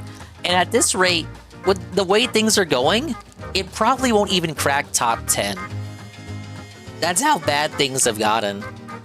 Now, do I think this arc is going to go anywhere in particular? Do I think Phil and Dale are going to go throw down in Street Fighter 6? Honestly, no. They're both way too resistant. Alright, clip notes. DSP is thirsting for a fight with LTG. In every EVO, DSP picks a fight with LTG for a game match. LTG refuses and says, leaves me alone. DSP instead harasses him. Yep. It always happens around this time of year. Phil just genuinely thinks a match between these two nutnicks would somehow felt EVO in viewership. And here's the thing, if it ever got to a point where it felt at EVO in viewership, it would not be because of the matchup, it would be because of EVO's own failings. Unrelated to the matchup. It would just be like, maybe it was like a bad year for EVO. Yes. It was a year they couldn't play Tekken or Street Fighter or something. They had to use a buggy port of Street Fighter 6 that year. For some reason or another, and nobody showed up. This isn't completely about Evo. It's the springboard. It's the springboard and phantom justification for why he's going after Dale. But on its own, it's just a continuation of the feuds they've been having for the past decade. I understand that much. Evo 2025 is just the facade, the phantom justification for why he's contacting LTG at all. But it's really just to stir up the same feud that they've been having for the past decade. Going back to, like, the days of SF5. I was laughing at how LTG is even banned from Evo's Twitch. He's still banned from their events, right? I mean, look, if he's banned from the events, he should probably be banned from the chat. I'm just saying. It's the feud, but it's also the desire to make people have eyes on him. Yeah, I'm playing into it by talking about it, but I thought the DMs were funny, so that's why I read them. Like, you know, he has been commenting about his viewership over the last 6 months. Yeah, and how nobody's watching, nobody's tuning in. He thinks that if he felt LTG, and in such a way that he gets people on his side, because LTG, like I said, has his own sector of trolls and people who fucking hate him no matter what he does, just like Phil. Phil thinks if he can call them out and expose them and get the LTG trolls on his side, who might not be completely aware of Phil's own failings, maybe he can get them to watch him and support him in this nonsense feud. It's not even about felting LTG, it's about being in the same room as LTG. It's about breathing his own air. He wants to breathe LTG's air while calling him gay. This tea is so random and funny as fuck, honestly. It's not even random, though. Is it random that it happened at around this time of year? Not really, because it's Evo year, but it's... This has been going on between them for years now. It is funny, though, I'll give you that. It's funny how pathetic and desperate he is. It's funny how Phil is unable to talk to anybody without giving them a pre-stream. Look at this shit. The average person who DMs on Twitter does not want to read messages like this. You send me a block of text, I'm gonna fucking send it to the wood chipper. Only I'm allowed to ever post around here. Why is it okay for Phil to milk LTG trolls, but Kino can't milk DSP trolls? Right? Phil can milk the trolls of LTG. Kino cannot milk DSP trolls. Yeah, when Kino tries to play into the detractors, Phil's like, oh, the fucking detractors go over there and give them gazillions of dollars, and then they go on vacation, and you get less content. You self-felted yourself. That's why it's not okay, Easy Money. When the Kino Casino makes easy money by playing into the hands of the detractors and saying Phil's a broke beggar bum, they get the money and then they take the next week off. Phil was warning you. He was warning you the whole time. That's why you shouldn't give the casino money. Because they take more vacations. They have a good work-life balance, and they shouldn't have that. They don't deserve it because they're Canadian. DSP genuinely wants to create an event that would draw more views than Evo to say, I'm bigger than the entire FGC, fuck all you bitches. It would be his revenge for not being accepted by him. I could see how that could be the end goal in his head, but I struggle believing if he genuinely believes that like a match between the two of them would make those numbers. You're just not as big as you think you are. Like, ultimately, in the end of the day, this sector is not that big. It really isn't. It's lively, for sure, I'll give you that. There's a lot of people here, you know, it's a very friendly place. There's a lot of people to interact with and all that, but in the grand scheme, put next to, like, the entire FGC, we are dwarfed, you know? We would not be able... If, like, every troll, every active troll and detractor that isn't as dead and MIA as Fred Fox, everyone could show up to the LTG and DSP event. I struggle to actually think about, like, the maximum amount of people that could potentially show up to such an event to watch it online, watch it live. I don't think it would beat Evo numbers. I have a hard time being convinced that it would. Cannon Brothers also founded Evo, but they haven't been involved since Sony bought it. This fucking Cannon Brothers. You should love Evo. He shows for Sony all the time. Oh, Anne's thinking about it. Anne thinks it could actually, if everyone that was ever into DSP and Dale ever came together and watched it, it could felt Evo numbers is what Anne is thinking. Combined numbers, I could imagine the Raw Phil stream getting 10k viewers. Maybe? I could honestly see a bunch of people. I don't know. Like, okay. Think about the most popular streams you see in this sector, and I would say a Medicare stream. 10,000 to 15,000 viewers. So you're telling me it would make the average viewership of a regular Medicare stream? That's not a special event. Not a special Medicare, just a regular Medicare stream. He talks about locales. It would make like a single Medicare stream in viewership. D-Cyph says, saw one of Max's Evo streams, it was at 17k viewers. Yeah, that's way above 10k. I just don't think the viewership is there for such an event.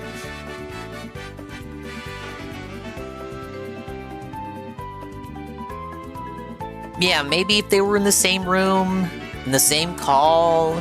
No, it has to be same room. And it has to have like an active marketing campaign. Like we need posters and shit. We need tweets to go out. We need fucking shills. We need interviews. We need weigh-ins.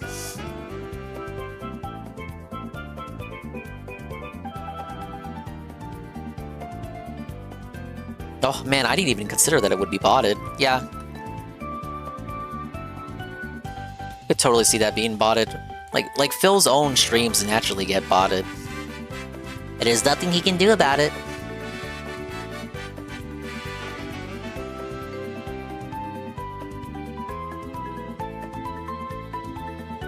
Alright, that's enough of that segment. Gator, turn down the multiplier, Gator. They're getting curious.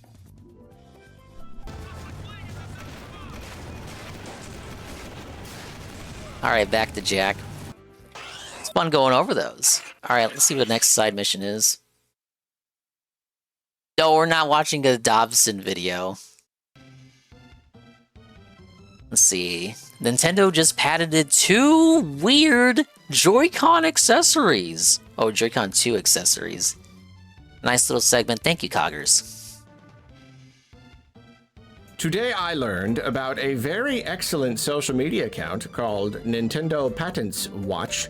This account keeps a watchful eye on Nintendo and all of the patents that they file and kind of goes into them and describes them. But then additionally, even beyond that, they just kind of they go into a lot of like technical stuff. They really thank you, Dino. Just keep track of all the technical, like the business side and the as in like the technology that goes into Nintendo Fun's products. over. Some like news clarifications. Sad to say, but yeah, you're right. Cool. The fun is over. Seems like a good.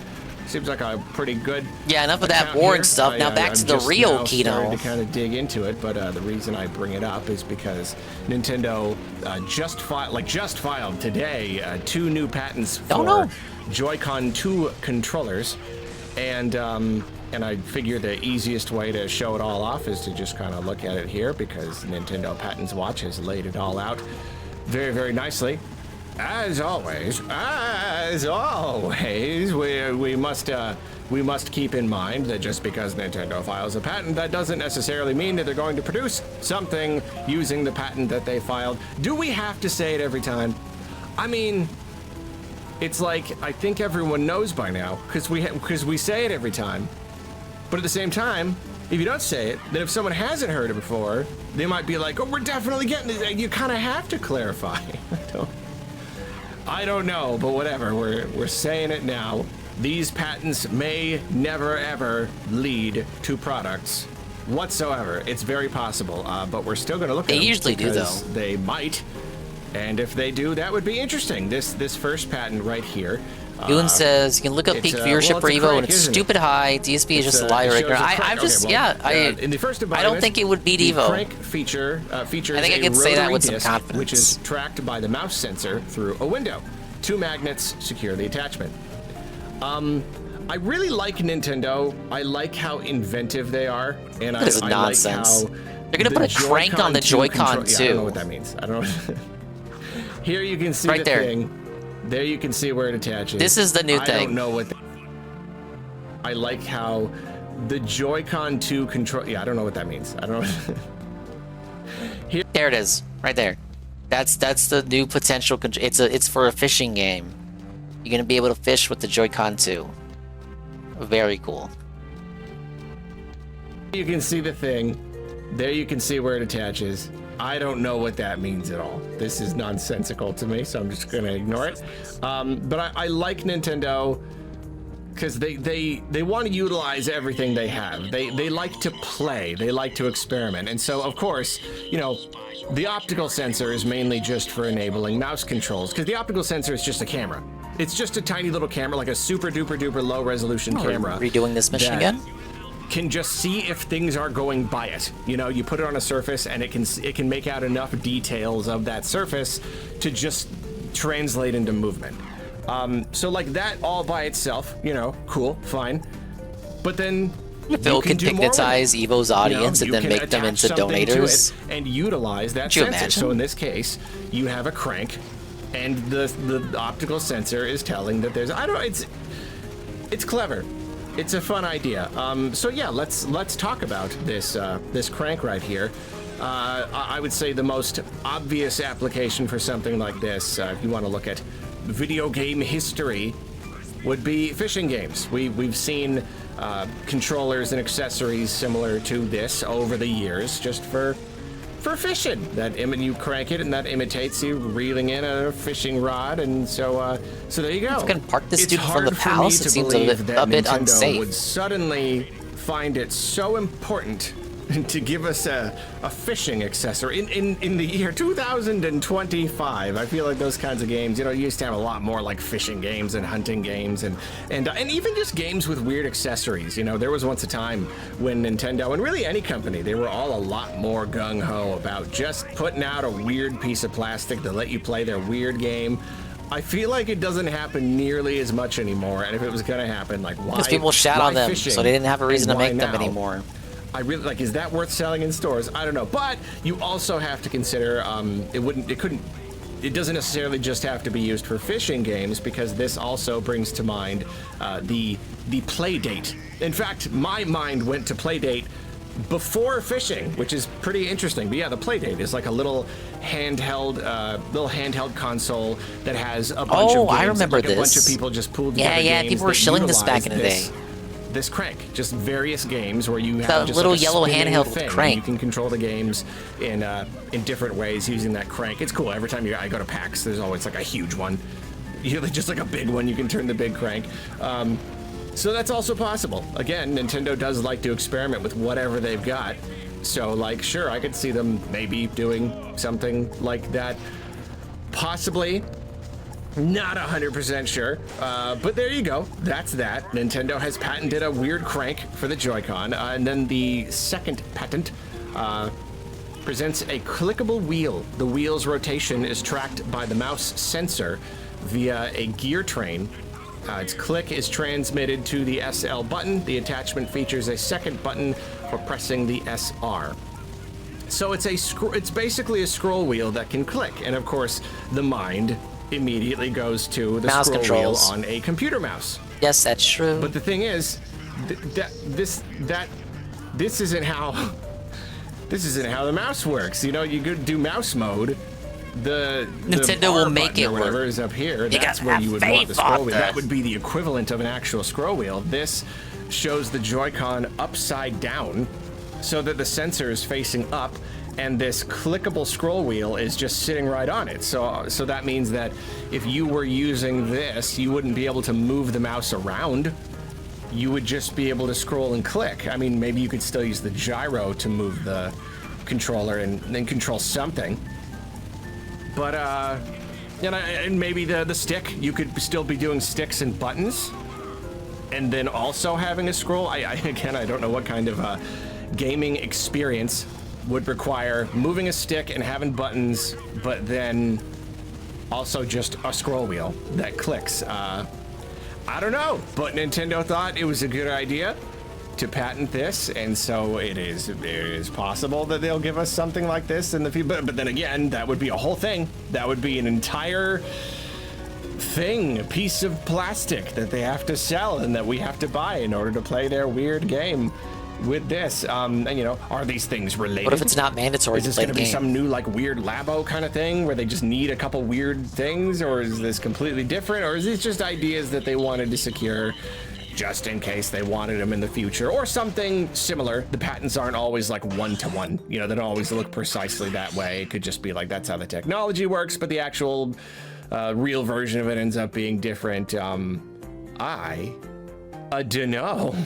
And I don't usually look too closely. What a shock, at this he doesn't patent stuff, know. but I will say it's funny. I went here to look at the actual patents, and And the way they describe them is just funny. The peripheral, He's free consuming for an accessory that equipment has might an not even input come device out. Detachably mounted They're only patenting it. Thereon. Doesn't mean it will The actually input device is exist. provided with a protrusion and a mouse operation sensor. The protrusion is detachably attached. Hey, to but a if it game does come out, then device Arlo would be recessed, ahead of the curve. Provided in a He was game glazing device it so as long to before everybody protrude else, from a dude. side surface.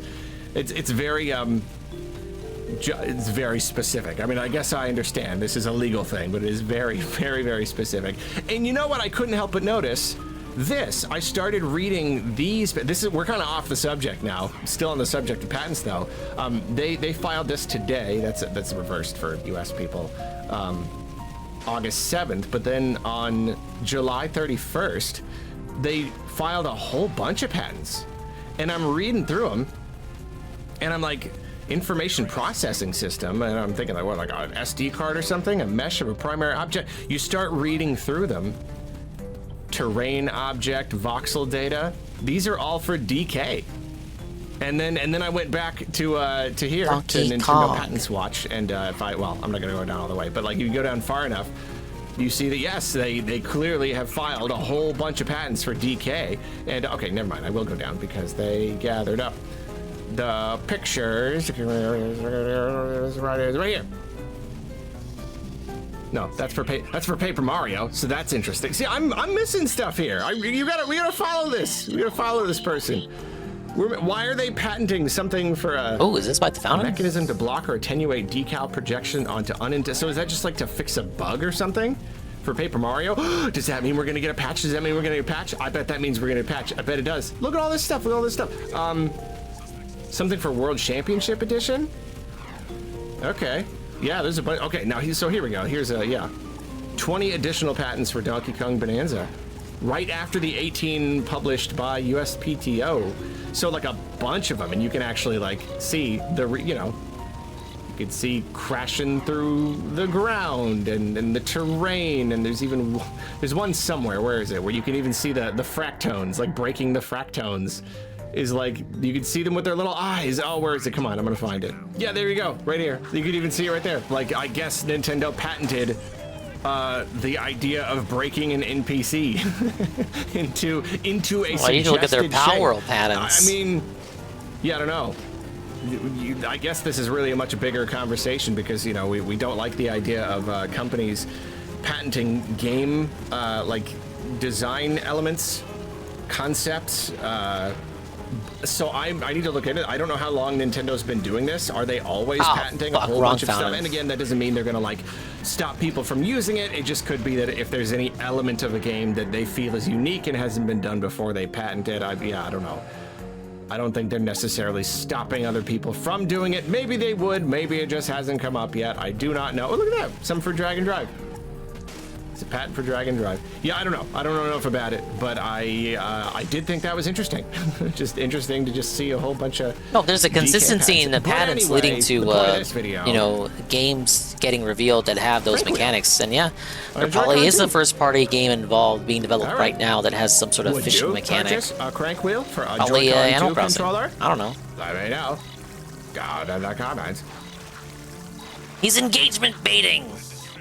Ah, I'm being baited right now. Oh, I can't control it. Okay, it looks like the egg is further out. Oh my god. Dude, oh, we have so many slop ones that he put out today.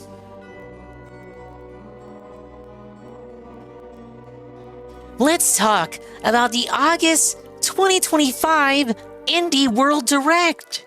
It's the one that aired today. I didn't even talk about it. The thing that interested me most in it was UFO 50 is now on the Switch. And we also have a new trailer, a release date trailer for Mina the Hollower, which is a new game by the Shovel Knight developers. Wow. Whoa, you guys like that game, right? Hello, my friends. I'm here to give you my thoughts on the latest Indie World Showcase, broadcast on August 7th, 2025. As always, I will give my thoughts on the highlights, the games that really jumped out at me, and then at the end I will go... Look, we know Arlo is a first-party consumer. We need to know what his thoughts on indies are. My overall thoughts. The presentation began with a new trailer for Mina the Hollower, and, That's the one. Been following this one for quite a while now. It's that old Game Boy Color aesthetic. It's by the people at Yacht Club Games. They do great work. It just looks amazing overall. Like, it's basically a Zelda game, it's mostly inspired by like the Game Boy Zelda games, but obviously does look like a whole lot more than that. And it's taken a really, really long time. Like, it feels like it's been in development for just such a long time now. They revealed it so long ago, and I want to be disappointed.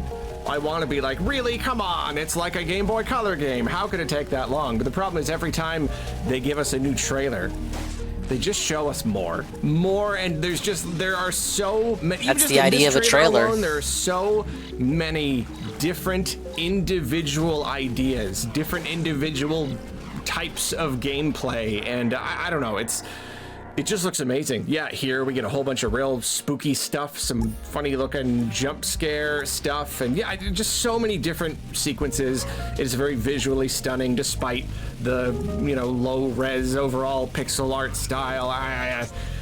Just looks good. It just looks really phenomenally good. And you know what we got this time? Finally, we got a release date. It is appropriately releasing on Halloween, but perhaps even more appropriately releasing on my birthday. Couldn't have asked for a better birthday present. Thank you, Yacht Club Games. Then we got a trailer for a game called Well Dweller, and this game does look very cool. There's a lot to like about this trailer. I love that there's a big emphasis on birds, little like bird folk. I think that's really cool. And other animals. This one looked interesting to me too. Little animals. I love spooky kind of got that art style of the Ghosts and Goblins game that came out a few years back. Creepy looking things in this trailer. The overall vibe is very neat, very creepy. The gameplay, I think I'm not 100% sold on yet. It looks maybe a little bit basic. Controls look maybe a little floaty. But I'm not sure. I guess I might not know until I play it, but yeah, everything else about it looks just really cool. And it's funny, a lot of this presentation had a bit of a spooky theme. I kind of feel like they could have like packaged this differently and released something like this in October or something. Like, you would think this was the Halloween indie world, because yeah, there was just a lot of very moody, spooky games. And the next one they showed off was Neverway. And it seems to be kind of like a farming sim, life sim kind of thing. I mean, obviously, like Stardew Valley comes to mind. There is a little bit of a chunk where they're farming. We don't know like how much of the game is that necessarily, because there were really only a few shots where there was any actual farming happening. And but then you had other stuff just like running around and fighting monsters, and a lot of story stuff, like a lot of story and characters, and it talks about like developing relationships. So yeah, it's like spooky Stardew Valley. I don't know, I guess that really is it. And it looks really good though. The story looks really intriguing, really interesting. This spooky sword thing. The art style is just amazing, just really incredible, whether it's the cutscene stuff or just like the sprite work during the actual gameplay. In pretty much all cases, it just looks very neat, and I love the just very dark vibe. You know, a spooky game can still have a lot of variation in like color palettes and whatnot, but like kind of the entire game has a very muted kind of feel. I don't know if that's the kind of thing that would like get kind of oppressive, depressing after a while. But I don't know. It looks neat. I am very intrigued by it. Then there was Herdling, and it was a little disappointing not seeing this one featured in the section on Switch 2 games, just because like clearly this is a game that is aiming to be very pretty. It does seem to be aiming to be something that's not 2D pixel slot adventure sort of thing. So I hope it has an okay time running on Switch, and I say that because it looks really good. It looks cool. I like it.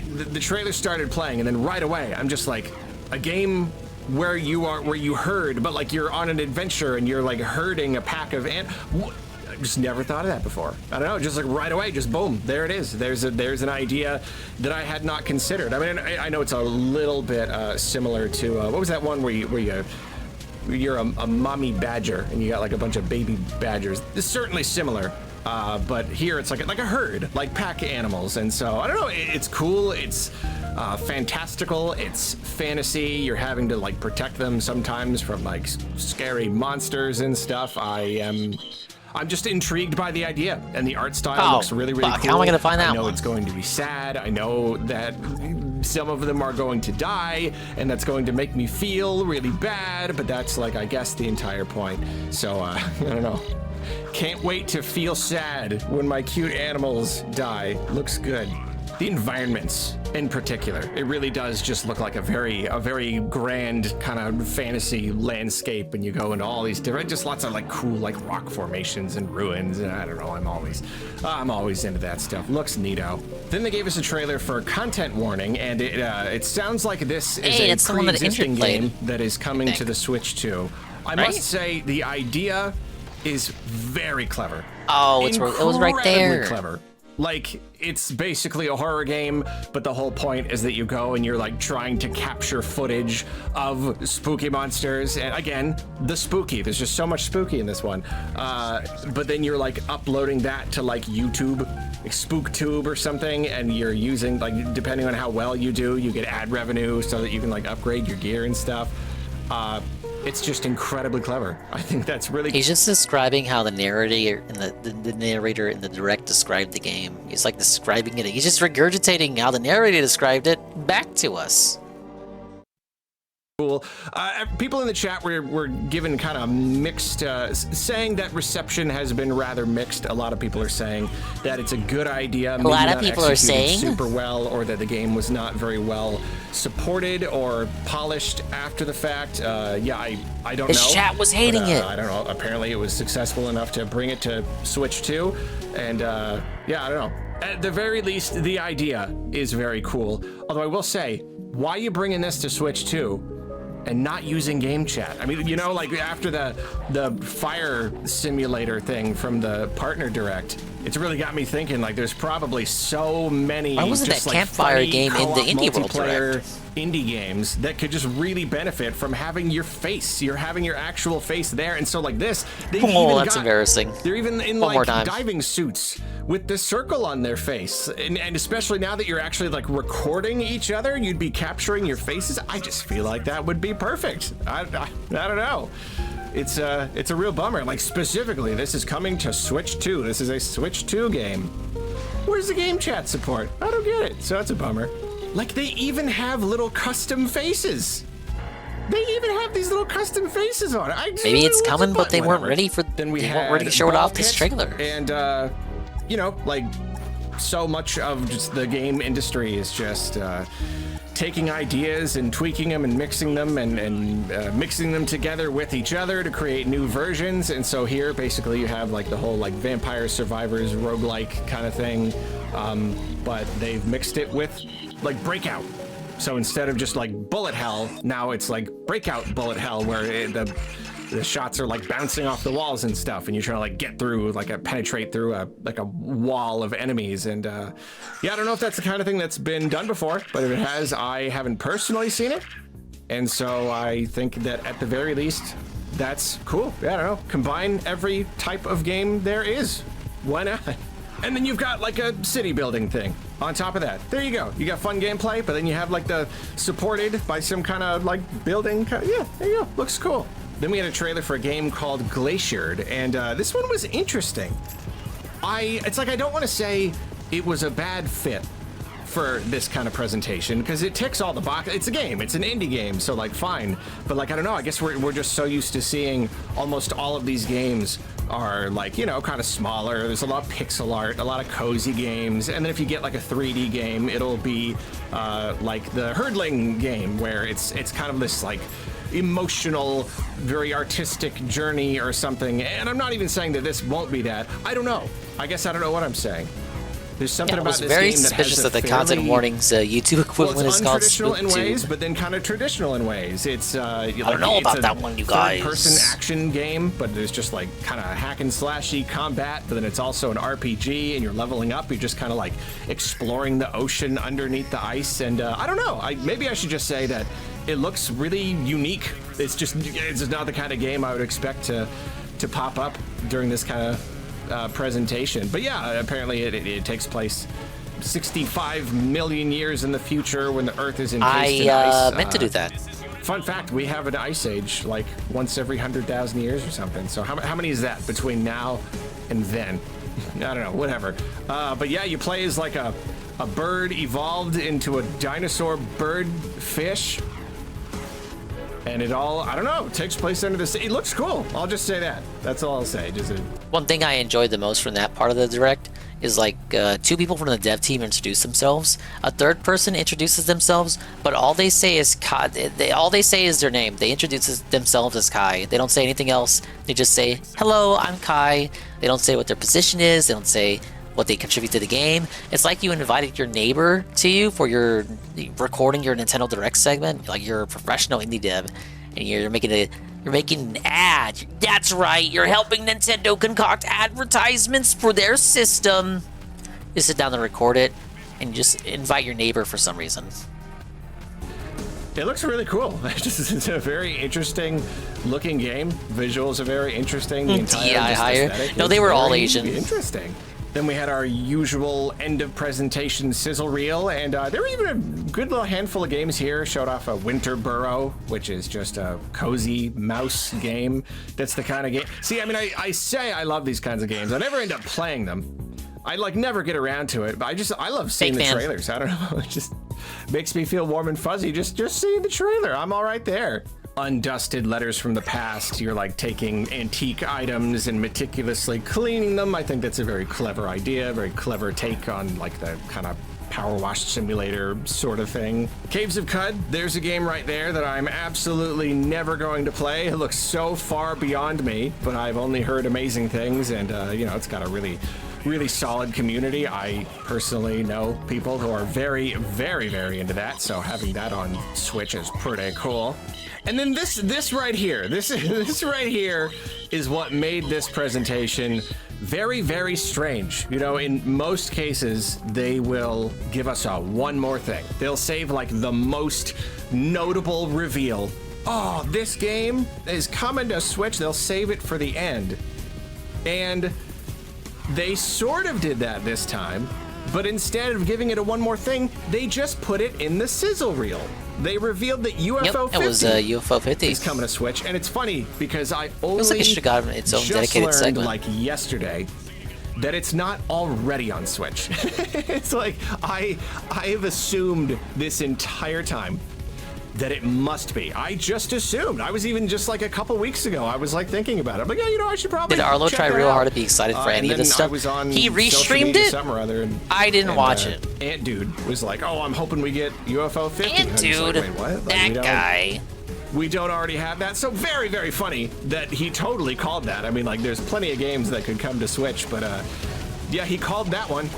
And I don't know if there were any other rumors or what, but yeah, I don't understand why they didn't give. I mean, like, one more minute. All you need is one more minute for them to be like, all right, one more thing, and then make a thing out of it.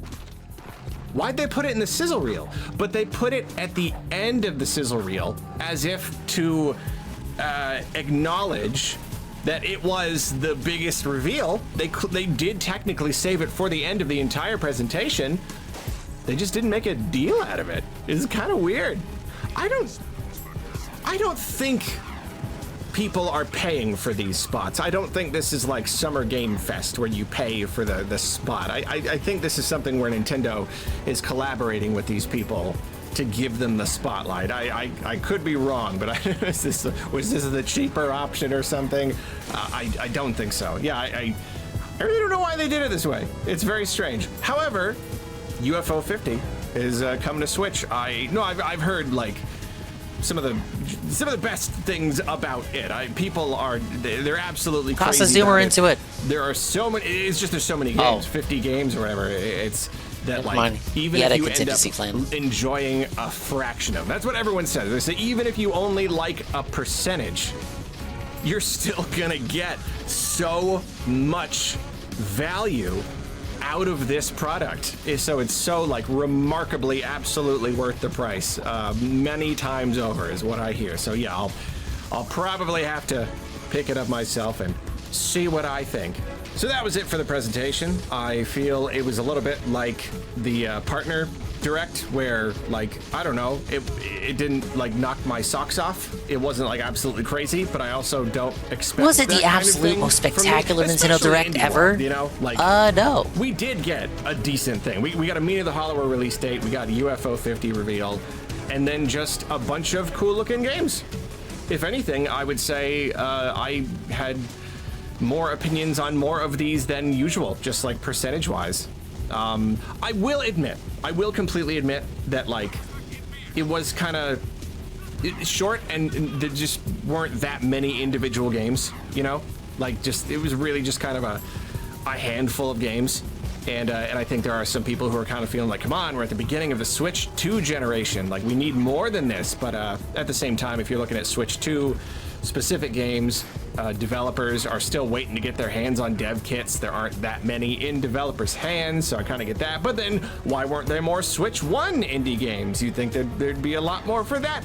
I really don't know. I'm not going to pretend like I know. I'm just saying, yeah, it was, you know, it wasn't the biggest one ever, but I still thought it was cool. I think pretty much always, no matter what, I think they're cool. They always reveal stuff. They always reveal games that I think look pretty cool, and this one did. So they're always reviewing stuff if I had to and pick things. a personal favorite, a game that I'm the most interested in, it's definitely between Mean of the Hollower, Neverway, and Herdling. Mean of the Hollower was already revealed, so if you just want to talk about this presentation here, Neverway and Herdling.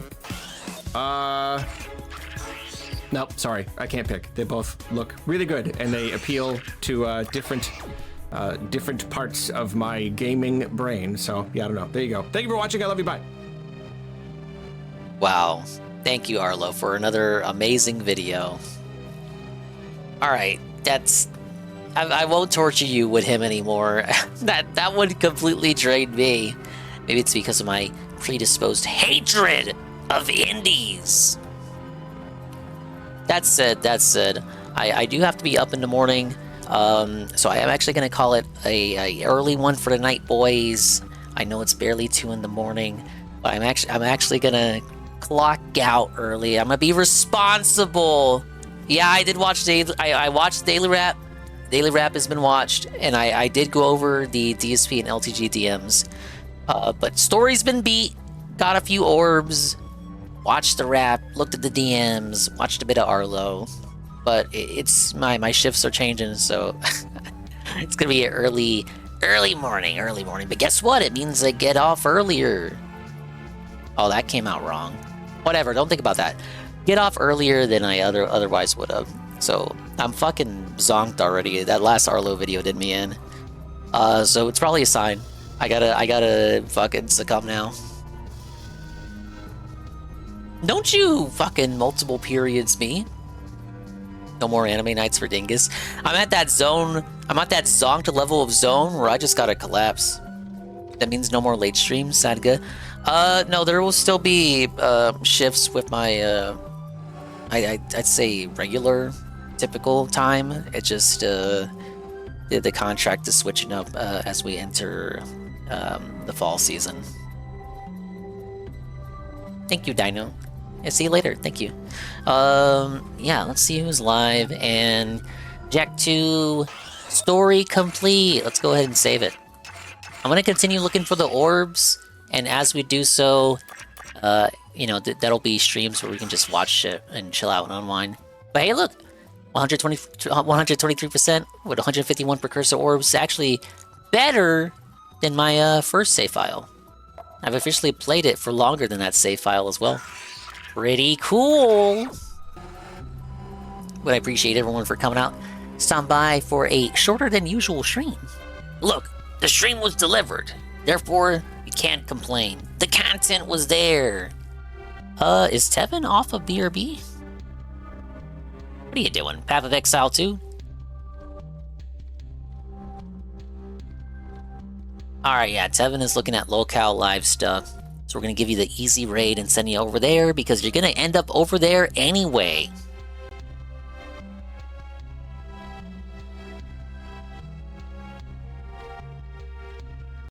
Yeah, he's catching up with the bookster, I see. I love being alive! I love being alive! I love being alive! I love being alive! I love breathing! I love breathing! I love being alive! I love being alive! You know what, Boogie? Man, Boogie, Boogie, Boogie. Boogie, Boogie, why you lying to yourself? Boogie, Boogie, if you lie, you go to hell. You fat motherfucker. I agree with you, Boogie. I love living too. I'm in so much joy. I'm in so much joy. I'm in so much joy. I'm so much tremendous joy. All right, Pablo, take it away.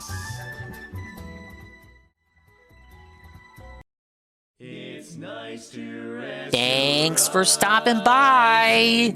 I'm in so much tremendous joy because I can go Mimi kinda earlier than I otherwise would tonight. Thank you everybody for stopping by, seeing the conclusion of the Jack 2, debating with me over the merits of the story and whether or not it's truly better than Jack 1. I think I agree with the assessment we had about Jack 1. Jack 1 was a decent game, but very much a game that was trying to find itself, find its footing. It did not necessarily flounder or stumble in its search for said footing, and it found its footing as the industry trends shifted. And the footing was GTA 3. So it turned into Grand Theft Auto with platforming. But hey, the gunplay was pretty good, right? And the story took itself seriously, but not so seriously that it can't have breather moments for a few silly moments with Daxter. Or, the blonde lady.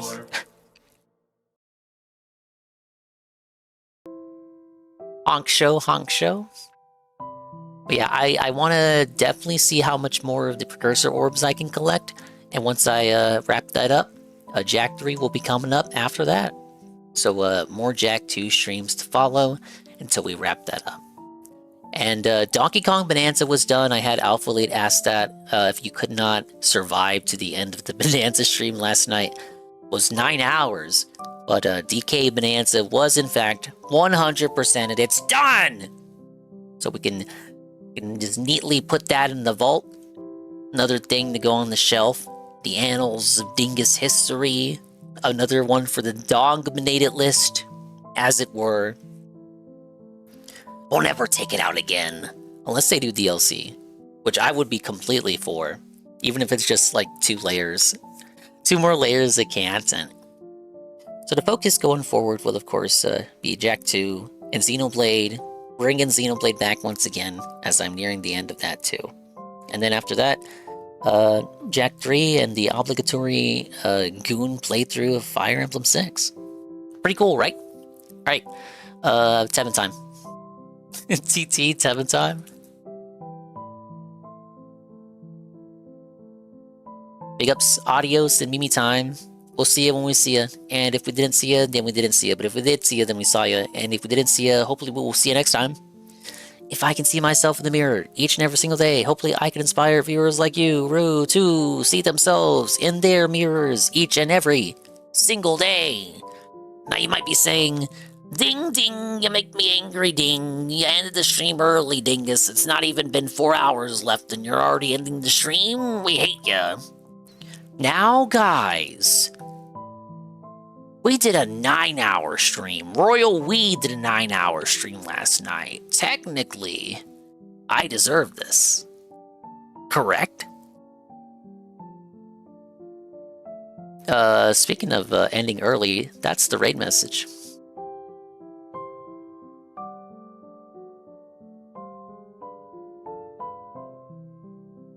No, that could be the raid message too.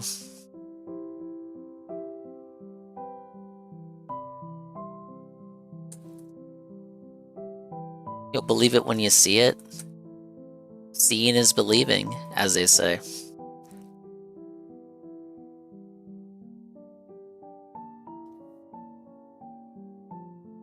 Alright, thank you guys.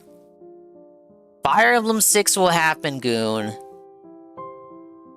Then when it does happen, you can proceed to A-log me for taking so long to play it. Bye-bye. Take it easy.